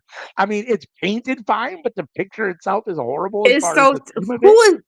Who is hanging this in their house? It's so terrible. And like you said, for the kids don't need to see that. It's so terrible. And just, the fact that this took 20 minutes for nothing, really. I mean, yes, you're hyping up the Okada Takeshita feud, but the feud isn't even happening. Like, they're not even wrestling. It's not like they even have a match yet. There's nothing all they are just don't like each other. Like, there's not even really a feud per se yet. And so I just don't, the whole thing, it took too long, way too much talking, no action. And yeah, for what? For me, it served zero purpose. It did nothing. I mean, it does nothing. And not only does it do nothing, but it further shows you and it further separates the haves from the have-nots, even in the Don Callis family. Now Takeshita and Okada are bigger than anybody else in the Don Callis family, and that doesn't feel right for Kyle O'Reilly. It doesn't feel right for, you know what I mean, for the Josh Alexanders of the world. And I just don't I mean, it's like I don't know. And then it looked like it almost looked like when after Okada flipped Takeshita off, they kind of like split up. And I know that they were just pulling each other apart, but it almost looked like it was like 4-on-4, and people were kind of choosing some besides. Like, I don't know if Don Callis specifically put which people at which table, but or Tony Khan has some sort of idea that they're going to split the Callis family and have some sort of war between the two sides at some point. But that's what it kind of felt like for a second, and I don't know. The whole thing just felt pointless to me. There was if Takeshita and Okada started punching each other or something happened, then that might be worth it. But at this point, there's not even a match yet. I mean, you talk about the feud is so good. There's no feud. There's nothing yet. All they just don't like each other. I mean, I guess the Rainmaker that lost them the match against Brodito is kind of, I guess, maybe the beginning of a feud to a certain extent. But, talk to me when we actually have a match in plan. Like, in the meantime, 9 guys trying to talk in the ring doesn't do it for me. So, this was the worst part of the show, of this episode of Dynamite. Hater. Anyway. Okay, so they replayed Olympia's promo on Collision where she challenges Mercedes Moné. It is official. It's on Collision. Mercedes Moné versus Olympia for DCMLL Championship. Again, I like that. Let's let's stop acting like everyone watches Collision.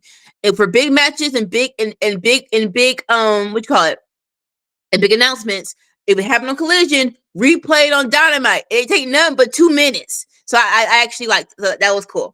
Then we have a backstage interview with Renee Paquette and our AEW Women's Heavyweight Champion Chris Statlander, and she's like, "Do you have any thoughts about Mercedes Moné and her match?" And so. And so basically, she's like, Mercedes Moné, I get it. I understand why you're a little hurt about me ruining your celebration last week. But you know what? Listen, you're fine. You'll be totally fine. I wish you good luck on your match on Saturday. But if you have anything to say to me, say it to my face. I will be here tonight. and holding a title that you don't have, the AEW World Championship. And like this, I love that. I love that. I do love that. But some of this stuff is a little bit too theatrical. Or just like, listen, you're not an alien. You're a real person. So it is. So I just need you to ground it just a little bit. I'm not saying don't stop being you, but just ground it a little bit to earth. That's my little 2 cents. You have any thoughts on this little interview? Just your comment about the package about Olympia and Mercedes Moné. I like the video packages, and I understand that not everybody watches Collision and all those things. And to a certain extent, you're right about making sure that stuff that's important that they do on Collision need to be at least reminded or reiterated on Dynamite. But I feel like a lot of times, and especially recently, it feels like they're doing the same matches almost, like on the same shows. It's like, well, you didn't watch Collision, so I'm going to give it to you here. Yes, it's a little different. Like, I understand that on Collision, it was the Young Bucks and FTR versus Jurassic Express and Jet Speed. And on Dynamite, it was the 4 of them against each other. It's still the same fucking match to a certain extent. Like, you know what I mean? And we're going to talk about it next because we're going to get John Moxley versus Kyle O'Reilly again, which we just saw a week ago. And I get it. Like, I understand that not everyone watches Collision, but for those of us that do watch Collision, it's a lot to see the same things over and over again. It starts to feel very repetitious. That being said, the promo package was fine between Olympia and Mercedes Moné. I thought it was fun. Chris Statlander, Mercedes Moné. For me, one of these things is not like the other. Chris Statlander just isn't Mercedes Moné. She's just not on her level. I don't. Chris Statlander has been doing great work in her career in AEW. She deserves to be successful. I personally didn't think that she was women's world championship material myself. I see her more as women's tag team champion. Obviously, they've got those belts now. TBS champion. I know Tony sees the belts equal, but they're not. TBS champion or whatever. But just, I don't know. Something about Stat leaves me a little flat. And when you're comparing her to Mercedes Moné, for me, it's like day and night. I mean, Mercedes is perhaps the best female wrestler on the planet at the moment, in my opinion. And Stat just is what she is. She's a solid mid card, wrestler. So, I'm not overly excited for this match. I'm not overly excited for Chris Statlander as champion or her run. And if Stat beats Mercedes, I don't know how they're going to do that. I mean, it's got to be in such a way that either a clean Statlander pinning Mercedes clean doesn't work for me because they're on totally different levels. So something has to happen, in my opinion, for Statlander to get that win. I don't know what that is, but so yeah, I don't. As far as I'm concerned, Mercedes Moné should be beating Chris Statlander, even though Chris just barely won the title. Mercedes should be beating Statlander 9 out of 10 times, if not 10 out of 10 times. So yeah, well, I guess we'll see what happens. I can't disagree with you 100% there, but we'll see. We'll see. We still got a couple more weeks to hype up Statlander. So our next match is with the one you just talked about. We have Jon Moxley versus Cal O'Reilly in a rematch, and Brian Danielson on commentary. He's a revelation because I like for things to make sense, he puts it in there. He was like, listen, I already know that Moxley already requested this before he left the freaking building last week. Cause the kind of guy Moxley is, he's not gonna just let that down. Like, okay, cool. Thank you, Danielson. Thank you. And so, but this was a great match. I love that Cal O'Reilly is getting the shine. It feels like it's been a minute since, more so Dynamite. He's been doing a lot of stuff on Collision, but again, you don't show stuff in Collision a lot. So I actually love this for him. And this was a very submission, hard-hitting style of match, which doesn't like a lot of people doesn't do it. A lot of people don't do it a lot, and and it was very entertaining. Where it's basically Moxley is just trying to get his mojo back. He's like, I listen, I did counteract that, but no, Kyle O'Reilly this is what he's been doing for his entire wrestling career. So it's like for a regular wrestler that would have worked, but nah, he switching out that submission into an ankle lock, or switching out into a Moxley was switching out into a crossface. It's like all of that ground and pound, but a little bit of I'm punching in the mouth because I'm frustrated. Was very much so entertaining. So the end of the match again, it's like, how did y'all get busted out of nowhere, man? Like just all of a sudden, you see Moxley bleeding. It's like, where did that come from? What happened? You didn't even, it's not even a hardcore match. I feel like your body just looks at a freaking movement, just could bust out of freaking blood. But either way, the ending moments of the match is O'Reilly is in control. He goes for a flying knee, but Marina steps in to protect Moxley. And Moxley counteracts it. He's going to do a Death Rider into a chair, but O'Reilly counters it into a guillotine. And unfortunately, I guess y'all, again, your body's combusting, and I guess your eardrum didn't get the message where you couldn't hear the 10 count, and so they both got counted out. It's a no contest. No one wins. I don't hate it, and here's why. Because they're telling the story of Moxley trying not to tap out any doggone mo, because you tapped out like 3 times in a row. You tapped out at All Out. You tapped out at Wrestle's Dream. Pretty sure it was one more up. It was I feel like there was one more tap out in there as well. So I get the story, but this story has a shelf life where you do need to conclude to either Moxley mans up and wins the match, or he taps a third time and the Death Riders stop believing in him. I think that is a story. I think it is the latter, where if he taps out one more time, the Death Riders will turn on him, and it probably will be this last match that's coming up. We'll talk about it after we talk about the match. But like I said, I don't think they're going to do another Kyle O'Reilly match. They may. I don't know, but I'm not sure if they're going to do it. But all in all, I love the story, but screwy finishes are screwy finishes nonetheless. We got to think outside the box, or it has to be a winner. It has to be a winner. Your thoughts on the match? I mean, all praise to Daniel Bryanson or Brian Danielson. Sorry, jeez, Brian It's Danielson. hard. I'll get it right. For trying to make this feel like important and like we didn't just see it a week ago. Thanks to and don't get me wrong, these two have good chemistry. I just didn't need to see it a second time. I mean, we just saw this a week ago. We saw what happens. I guess the count is a little bit, the double count out is a little bit different, and I guess we're going to probably end up with a third match at some point. I would imagine, like you said, will probably, be Moxley tapping out, I guess. I mean, I don't know. And then maybe the Death Rider's like, well, yeah, you're whatever, you're not who we thought you were. And I guess I could see them kind of falling apart. Again, I've been critical of the length of the Death Rider's run. So depending on how breaking them up is done, I'm here for it. I don't know that I necessarily like that storyline per se, but it is what it is. I also think it's a little weird that they put a whole lot on the I Quit match, and Moxley hasn't really skipped a beat since saying I quit. Like he has, but he hasn't. Like, as near as upset as he should. He didn't disappear at all. I mean, it's like he's not like Moxley. You kind of think like he got. That was a big enough match that he'd be gone for a week or two, or licking his wounds at least, do a couple promos, whatever before. But it's just right back to the grind, right back to tough matches with Kyle O'Reilly. Like nothing's happened. Like he didn't endure an I Quit match with Darby Allin a week ago. So in that regard, it is what it is. But I guess he's John Moxley, so he walks through everything.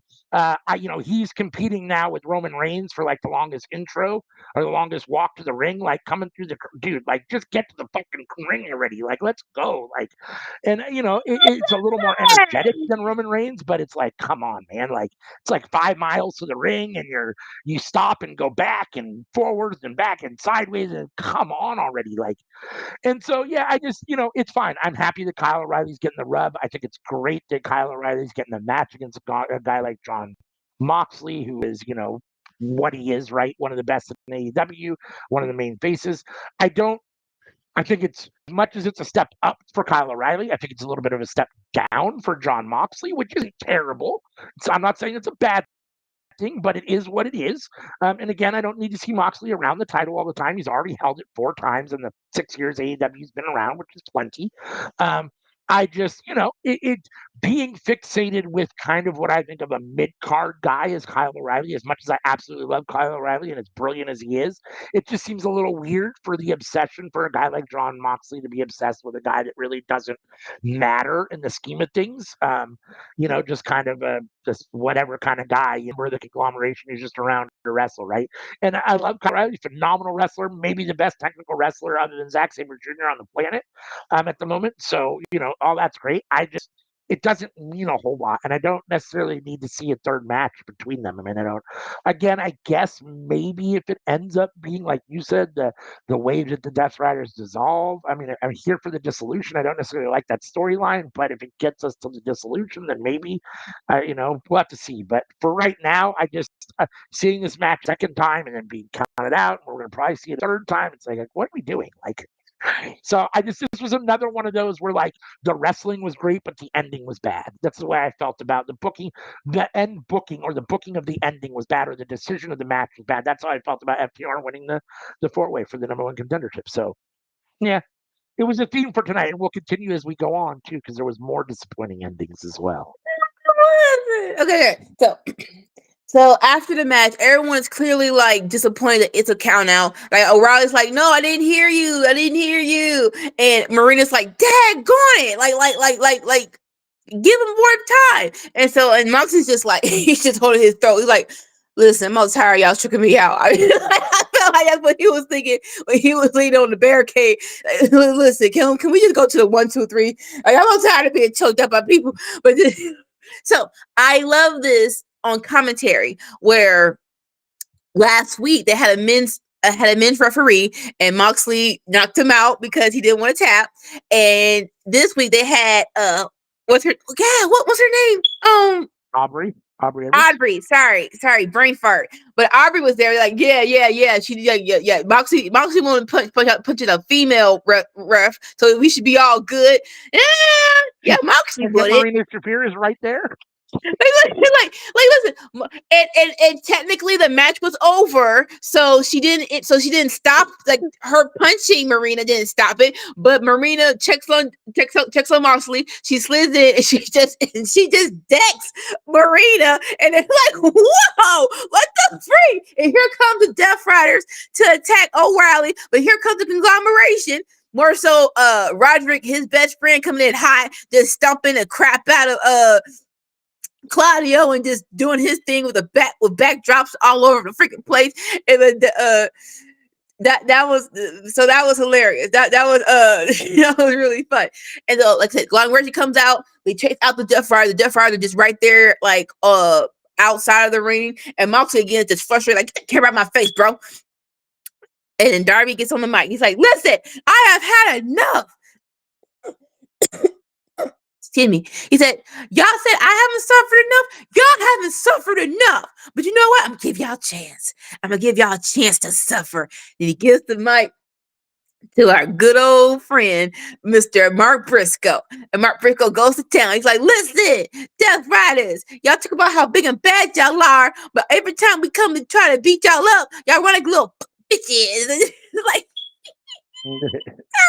sir. But so we're trying to end this, and us, the conglomeration, has come up with a solution. And so it's like, and I'm gonna let my boy OC tell you. And OC was just like, I don't want to say it.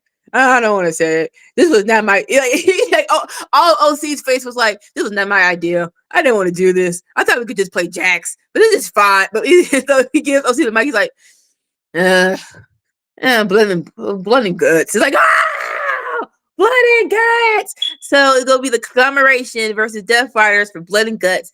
This should be the end. If we go past blood and guts with the same rivalry and the people beating up the same people, then we have issues, ladies and gentlemen. We this has to be the end of this feud. It has to be. Now listen, I am the number one Moxley supporter and lawyer, where I say I get why Moxley's still here, because you still have top stars are out, hurt, more so Will Ospreay and Swerve. So like, if Moxley isn't here, who are the top guys facing?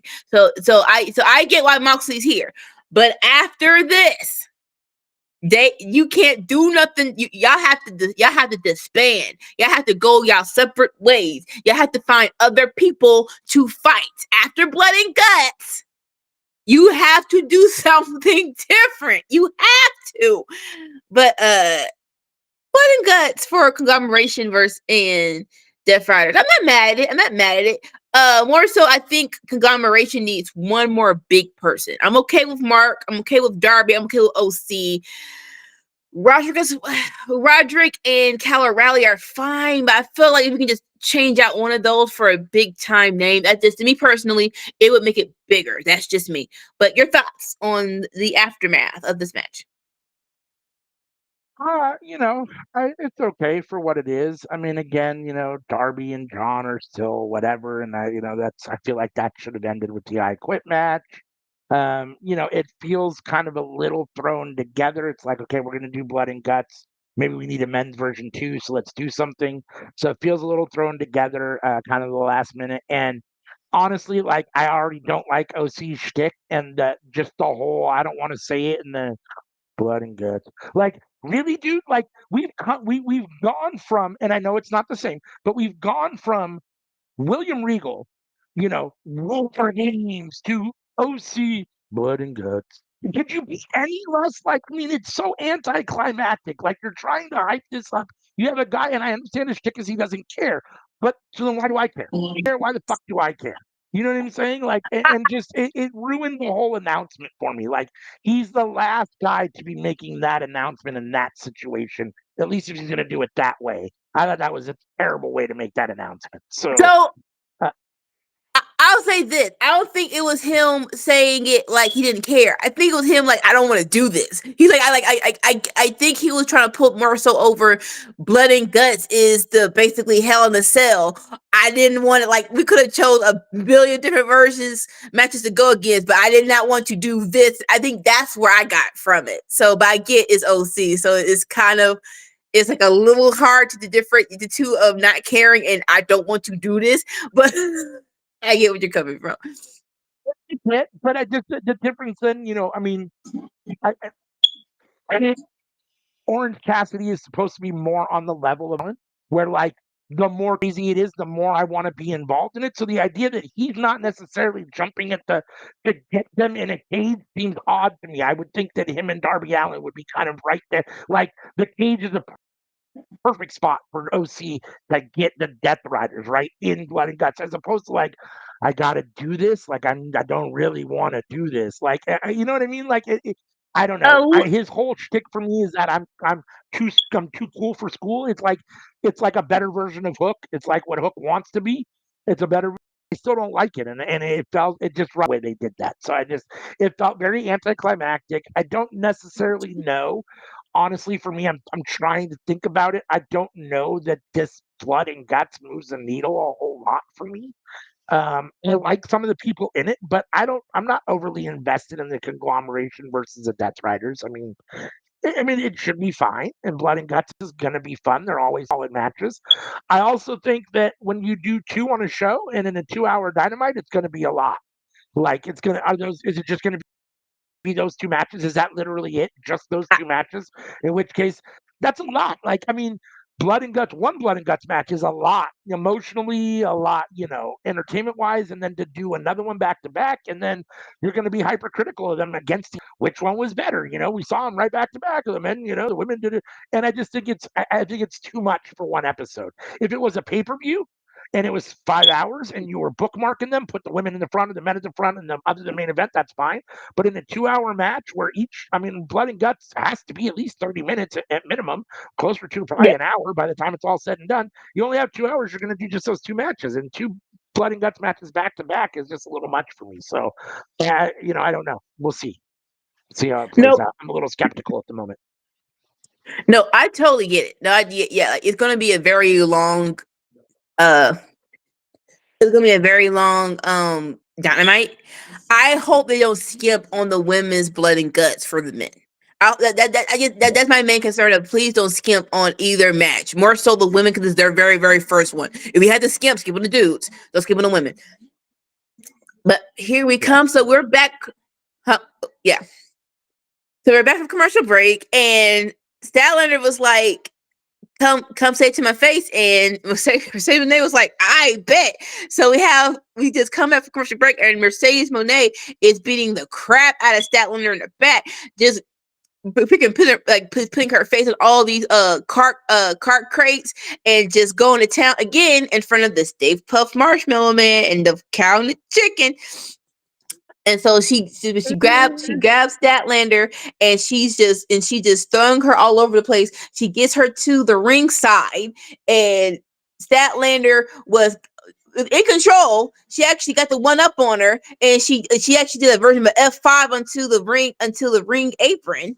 But here comes Athena out of freaking nowhere to drop kick her onto the steel steps. It's like, dang, got it. Hi, Athena. I'm so glad you still here. Cause like after you got beat by Tony, we didn't see none of you, and I was very mad. But I love, but this is the first time we see Mercedes Monet and Athena work together. The backstabber into the O face. That's going to be a good move for their tag. I'm pretty sure their tag team finisher. That's going to be a very good move for them.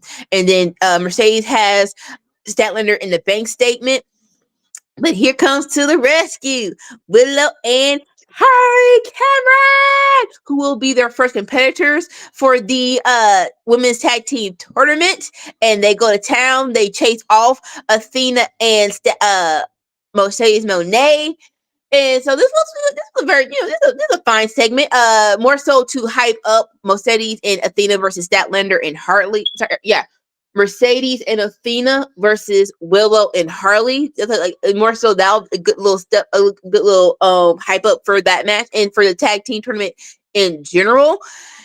And again, in my mind, they should. I wish they had more jobbers for this tournament because I'm like, this is the round one. Round 1 is Willow and Harley versus Athena and Mercedes. Like, this should be semifinals or even finals. But like, dad, got it, man. But we'll see. We'll see what happens. We'll see who wins. I know who should, but tonight has shown me otherwise that it couldn't happen. But your thoughts on this whole segment? I thought the segment itself was fun. I mean, I'm excited for Mercedes and Athena together. I think that's going to be a lot of fun. You know, can they coexist? Can they get along? They seem to be doing okay so far. Yeah, I mean, it is a extremely stacked women's tag team title tournament, so I'm extremely happy for that. I do find it a little disappointing that it's going to be Willow and Harley versus Mercedes and Athena in the very first round because in my mind, I don't imagine that Athena and Mercedes aren't winning. As you said, we're going to talk about it in just a minute here. There could be a chance for an upset, but if I had to guess, my guess is that Mercedes and Athena get that win, and then Willow and Harley are already out. So that's a little disappointing in that regard. But I'm here for it. I think it should be a lot of fun. The match itself should be fun. And maybe we'll get lucky. I don't want to say we'll get lucky because I mean Mercedes and Athena, I kind of want them to win too. Like I don't want either of these teams to be out yet. So like it's Yes. tough. Like but the match itself should be fun. I'm just here for the match and see who gets the win. So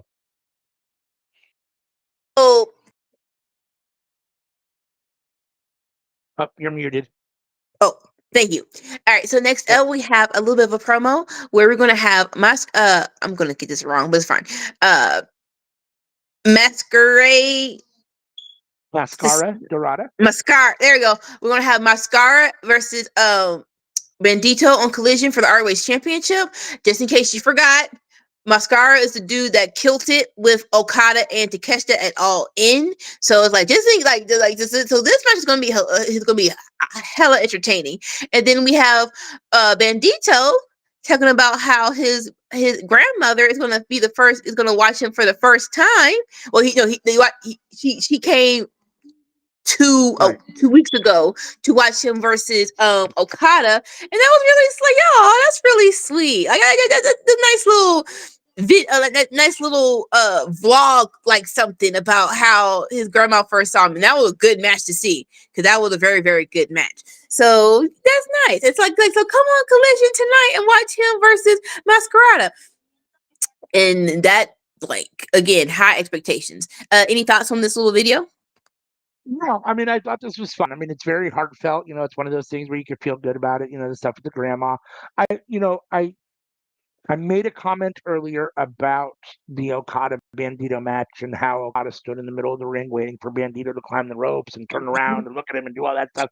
And when you get that's as much as I luchador wrestle, lucha libre wrestling. When you have those more exotic type moves, you do have to protect the people, and I do worry a little bit about how choreographed this match comes off on Collision tonight.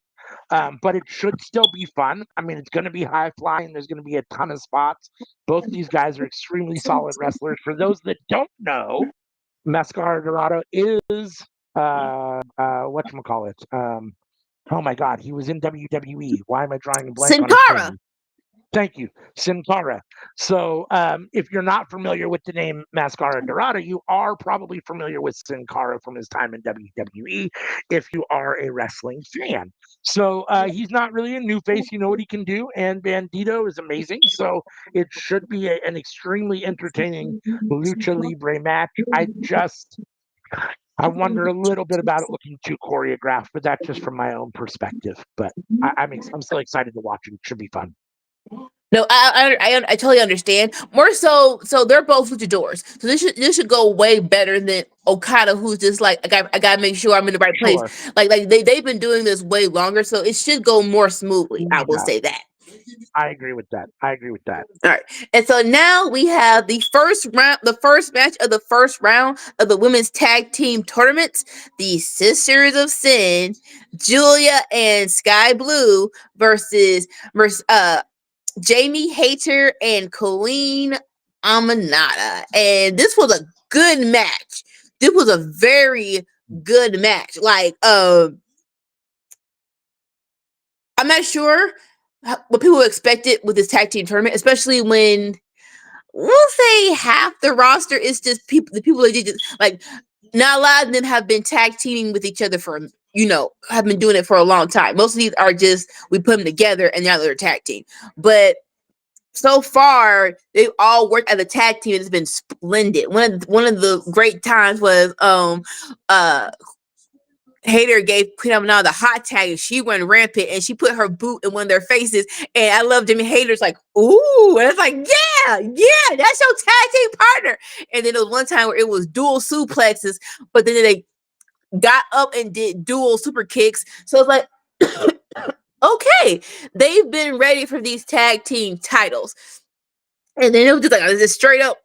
And then for some reason, Sky Blue wanted to do a hard hitting contest with Queen Amanada. And it's like, ma'am, have you not been in a match with this chick?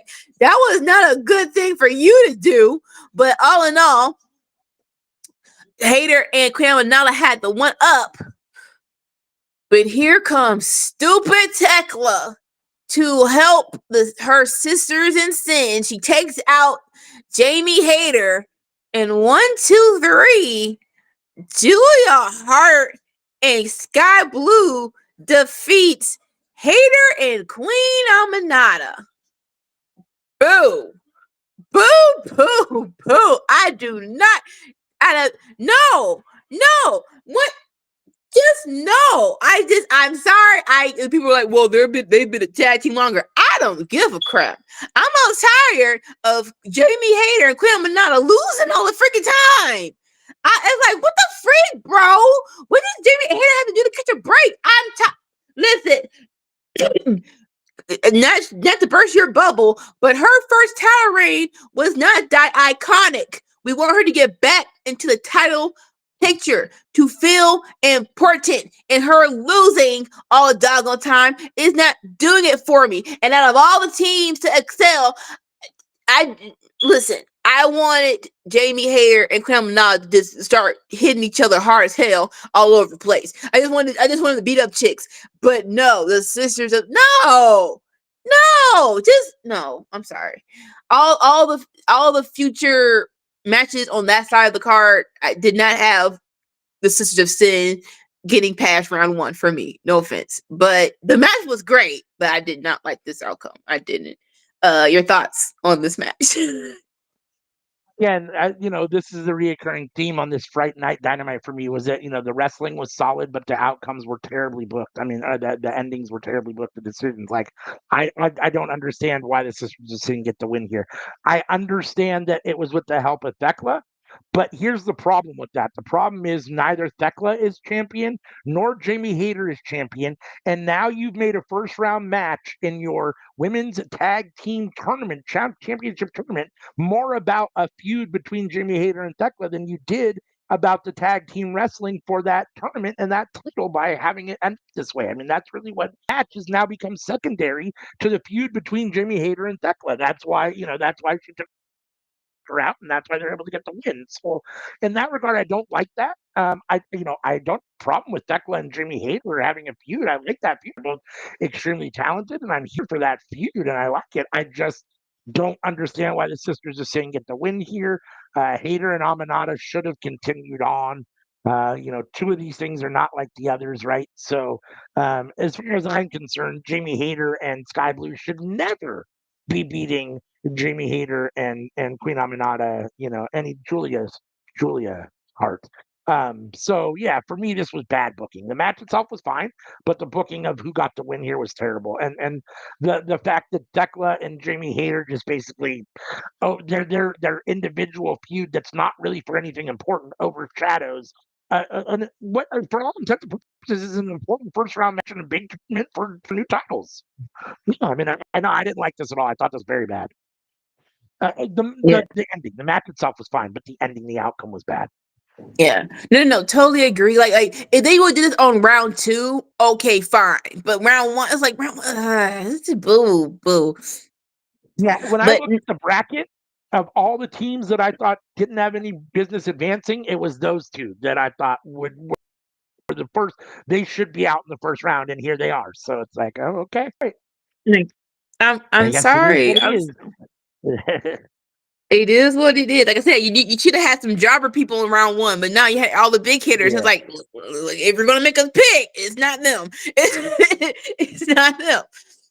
agreed. But now we have a announcement from Tony Schiavone as he is backstage with Penelope Ford and the what's her Ooh. name, Megan Bain, what What what's is her he? nickname? The Pegasus, The the Megasus, the God, Megasus. Megasis. Yeah. So unfortunately, Penelope Ford is hurt. She did a moonsault off the top rope, and she landed hard on her arm, and she will be out of this tournament. And she's also going to be out of Blood and Guts, She'll be out for a even while. It though sounds like. even though you didn't announce who's going to be in Blood and Guts. So how you not announce who's in the match, but you're going to announce Who's how, not in the match? how you like I don't We understand. don't know So who's in it, but we can tell you Penelope can't participate. what? What? This is, I need y'all No, to get this together. It's in 2 weeks. We still don't make know it who's make in this. sense. Just make it make sense. Make it make sense. But of course, Penelope Ford is disappointed, and she's like, everyone will, all of the girls will pay. All right, fine. So they get to Megan Bay, and this was so petty. And so she was like, "I've been dominating people who have been crossing. I've been dominating from the start before me and Penelope cross paths." I'm like, she's right there. I mean, like, I don't need you to be sympathetic, but dang. She's like, but if anyone wants to come and help the Megasis cash basically beat everyone up, please answer the call. And here comes Miss Marina Shafir. And she said, I'm listening.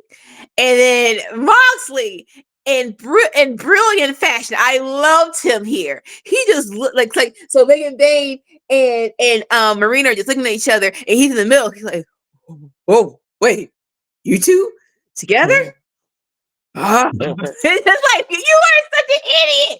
You're not supposed to be this stupid. You're supposed to be a serious person. But I love him hyping this up. It did hype up the presence of Megan Bain and Marina being a tag team. And so Marina get fist pump. Like basically raise her fist, like you agree?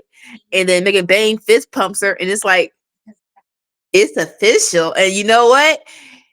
No offense to Penelope. I know she's a good wrestler. She's been here for a very long time. But Megan Bain and Marina teaming up. Yeah. Yeah. This looks like I can't wait. I can't wait. They're gonna face Ty Mello and I'm sorry, Tajay. And again, I'm so sorry.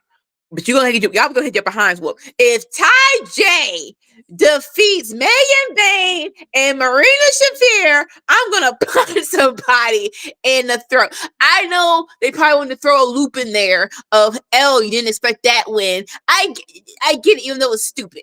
But now all these other matches should be pretty predictable. That should be the last oops.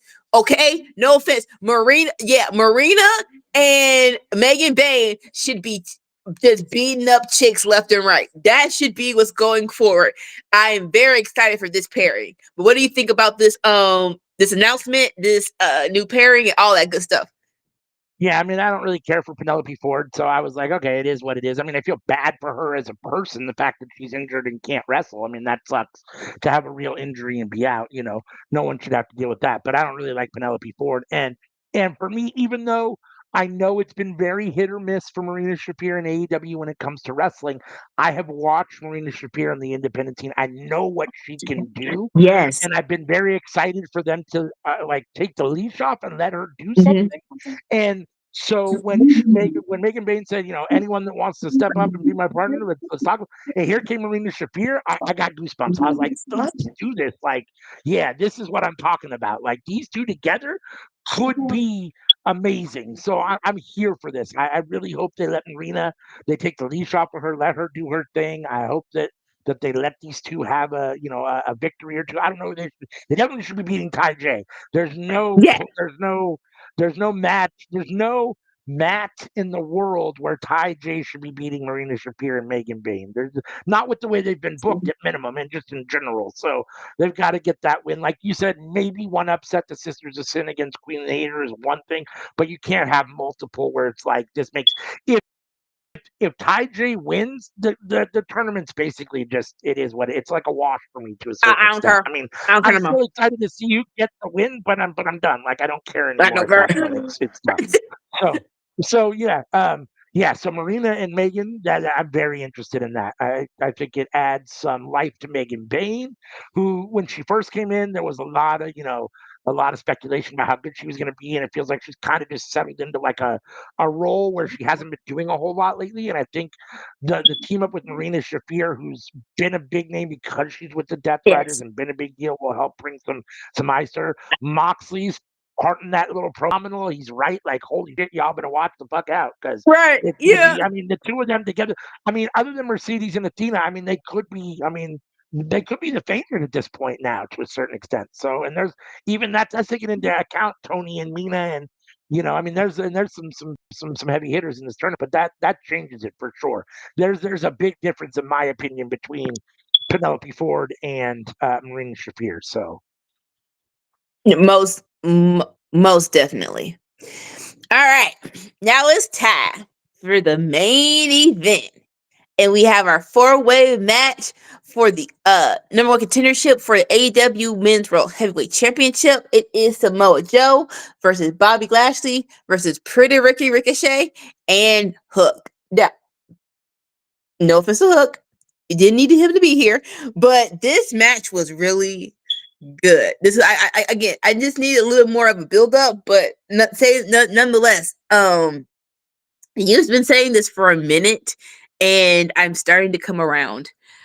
Ricochet and Lashley needs to be in more singles matches. I look this is like this. They were both so entertaining. Just the opening part where Hook is going balls to the walls with Samoa Joe, and him and Lashley almost team up a little bit, but when Hook goes for the cover, Lashley's like, no, it's a fatal 4-way, and so Cook just comes at Bobby. He's like, I don't want to fight you, little. I don't want to fight you, little boy, but he keeps coming at him, and so. Bobby just grabs Hook and just puts him over the ring rope and starts yelling, calm down. And he hits him off the freaking rope. And then he comes into the camera and says, sorry, Tab. Everyone loves, listen, TNA. Because again, because Tab and MVP was friends with everybody. So I love this. Now you're all interacting now in AEW. And then Pretty Ricky, he was the glue that held this 4-way together. He was just going balls to the wall, was shooting 450s, and then out of nowhere, like it was one pin attempt, and I don't even know what he did, but I just saw him just ricochet off someone's back to freaking break up the pin, which was crazy. We get a muscle buster, and then Bobby does his best impression of Braun Breaker running the ring ropes before he does his spear. It's like that was so that took more time. You could have just like again, you can't hold up a muscle buster that long. Like listen, just do the muscle buster. But either way, it looked really nice. And we get to the ending where Ricochet decides to hit a chair on Bobby's back, and then he tries to run off Ricochet, and while he's running off Ricochet, Samoa Joe has Hook in a submission. This was a little bit too clunky. Not clunky, but this could have been done better. Where Bobby looks, he runs to the ropes, he stops, and then he's like, no, wait, let me try to get in between the ropes and stop. I'm like, sir, stop, like, get in there. Why are you going so slow? But Hook taps Samoa Joe for the win, and so we're getting a rematch of Samoa Joe versus Heyman for full gear. Like I said, this match was great, and I am tired of Pretty Ricky versus the Hurt Syndicate. Listen. This match showed me that I need y'all to fight other people. Y'all are so good, and we've been doing these multi-men matches for a long time. I think the only time we had singles is with Shelton and Ricochet, which is fine. But Bobby is a good singles competitor too. So let's get this feud over with and let's fight other people, please and thank you. Because yeah, if honestly, besides Hook, no offense, if Lashley or Ricochet would have won, I wouldn't have been mad at it. That's how good this match was. Where I wouldn't have been mad at it. It was another move what Lashley did where he had Hook. No, he had Ricochet, and he flipped him and then he body slammed him into the floor. I'm like, what the frick is that? I know you've done it before, but that's just so freaking crazy. And so, yeah, but the match was great though. Your thoughts? I said it earlier. Samoa Joe has made his way to the top of my personal favorite all-time wrestlers list. That being said, I still think him winning here was the wrong decision. I think the decision here, I think Bobby Lashley and/or Ricochet should have got the win here. I'm glad that it probably maybe stunts his development a little bit, but the right person took the pin and Hook. I don't necessarily care for the way it ended. A coquina clutch and a tap out and a four-way, in a fatal four-way match doesn't really work for me because someone should have broken that up. And like you said, Bobby Lashley's lack of ability to get in the ring was glaring. It almost looked botchish. Like, okay, and yeah, I mean, this just reiterates how great both Ricochet and Bobby Lashley are as singles wrestlers. Um, Bobby Lashley, basically big brothering Hook and telling him to just kind of calm down and sit down, son, showed me further why Hook is not that this isn't the right spot for Hook, unfortunately. I mean, it's a funny moment and I get it, but that's not the right look for Hook. I mean, Hook might have been okay with that spot backstage, but you presented him as being this big tough guy, even though he's not a big guy, and yet he gets big brothered pretty easily by Samoa Joe, which makes him look very inferior. It's a humiliating situation for Hook. I can't imagine that that's something he's overly happy about, right? So like he's supposed to be this cool guy that doesn't get humiliated, and now here he's getting big brothered by Bobby Lashley. So it's like kind of like anti-Hook in that regard. Yeah, no, I mean, again, I love Joe.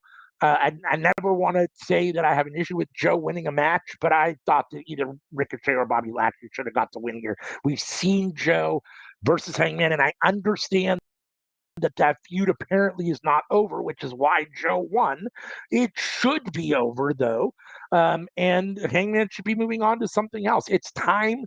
It's time for Ricochet at minimum to get a shot.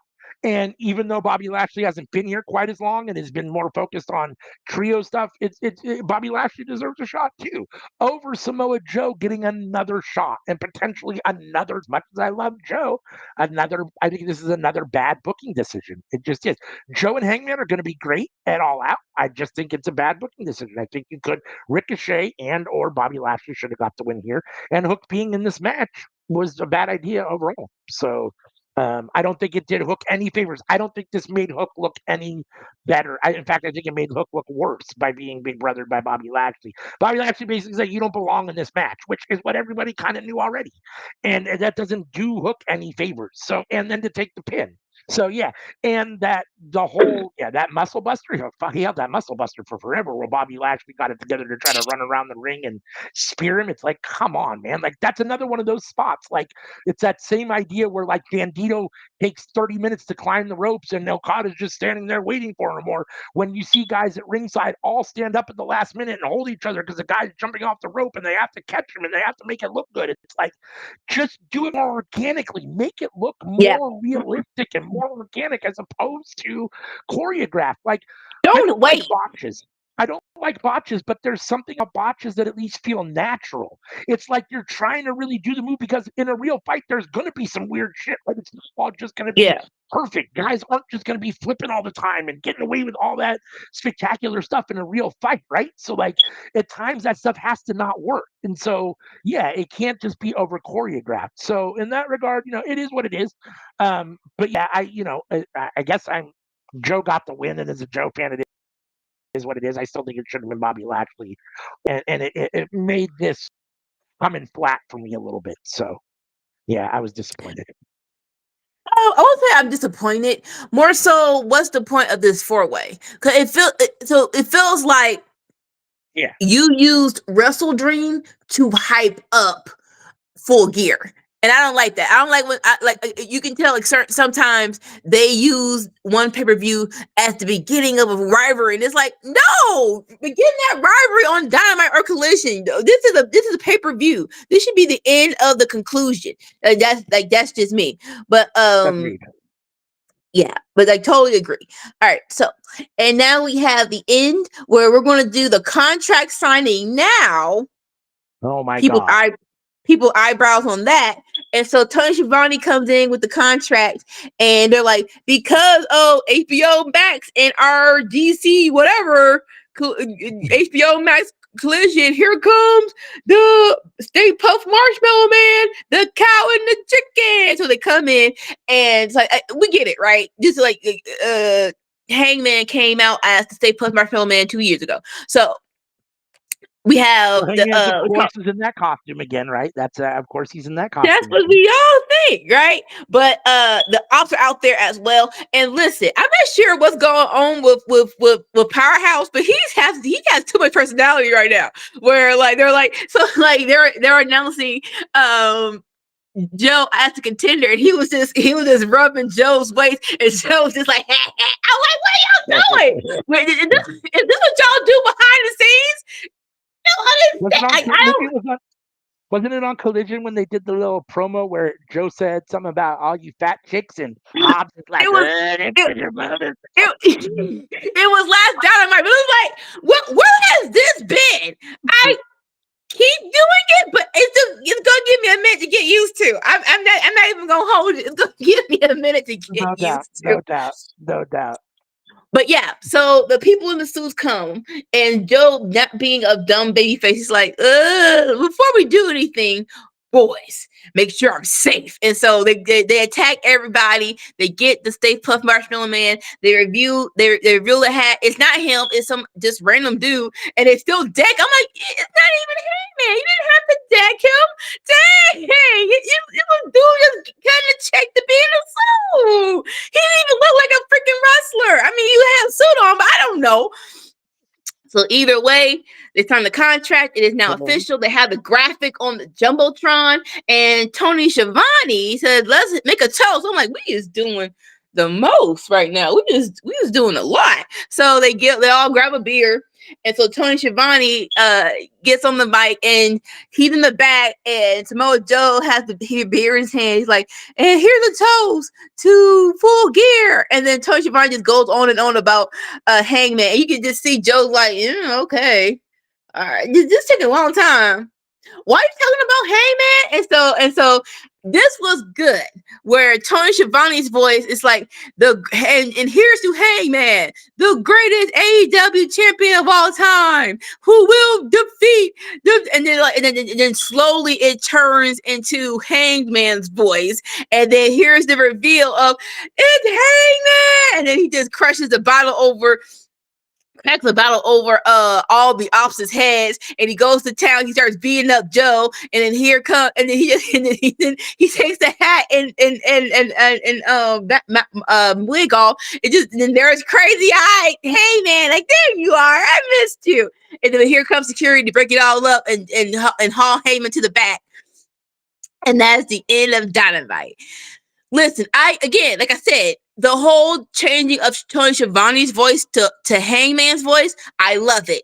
But it took too long to set up. Like this took too long to set. You could it was a time where it was like 30 seconds of just the ops walking around for the next thing to happen. It's like I'm not sure who set this up. Like you need to do it faster. You need to do it way faster. And so this the timing of everything being set up kind of took me out of it.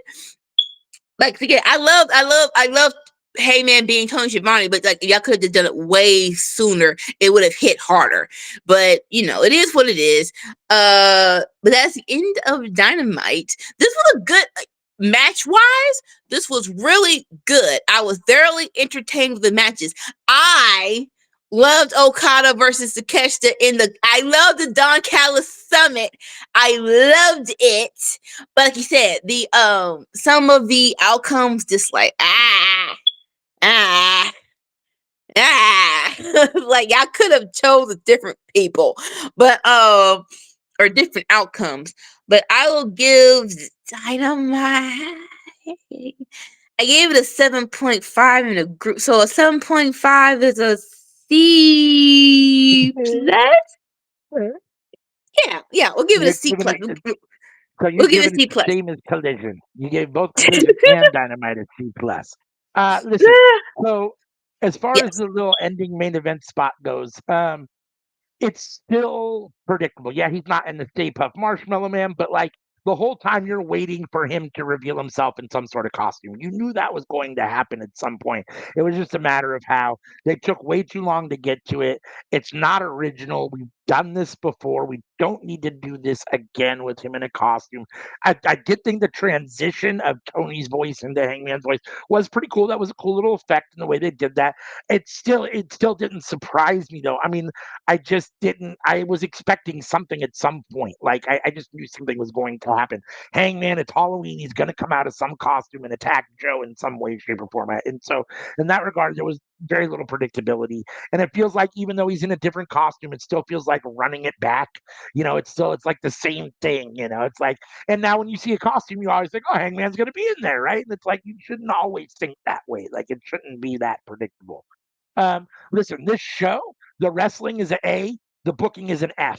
It's somewhere in between. I mean, the booking of the show was terrible as far as the outcomes, some of the other stuff that happened, but the wrestling itself, some phenomenal matches. I mean, no doubt about that. The wrestling itself was great.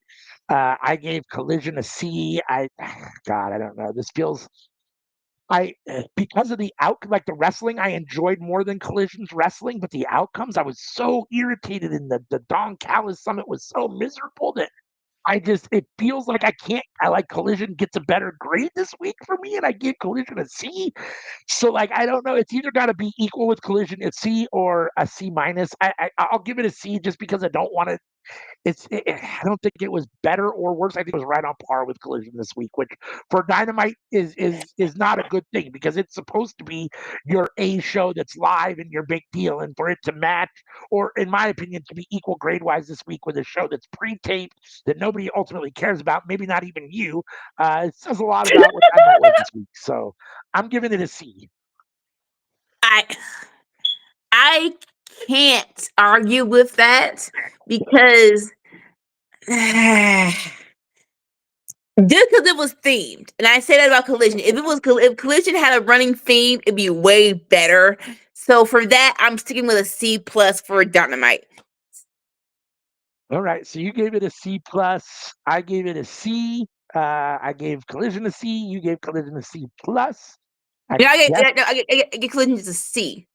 Oh, a C. Okay, you gave Collision a Yeah, C and Dynamite a C plus. I guess we're split. Technically, you have Dynamite winning. I've got them tied. I guess we'll go with you since you picked the winner.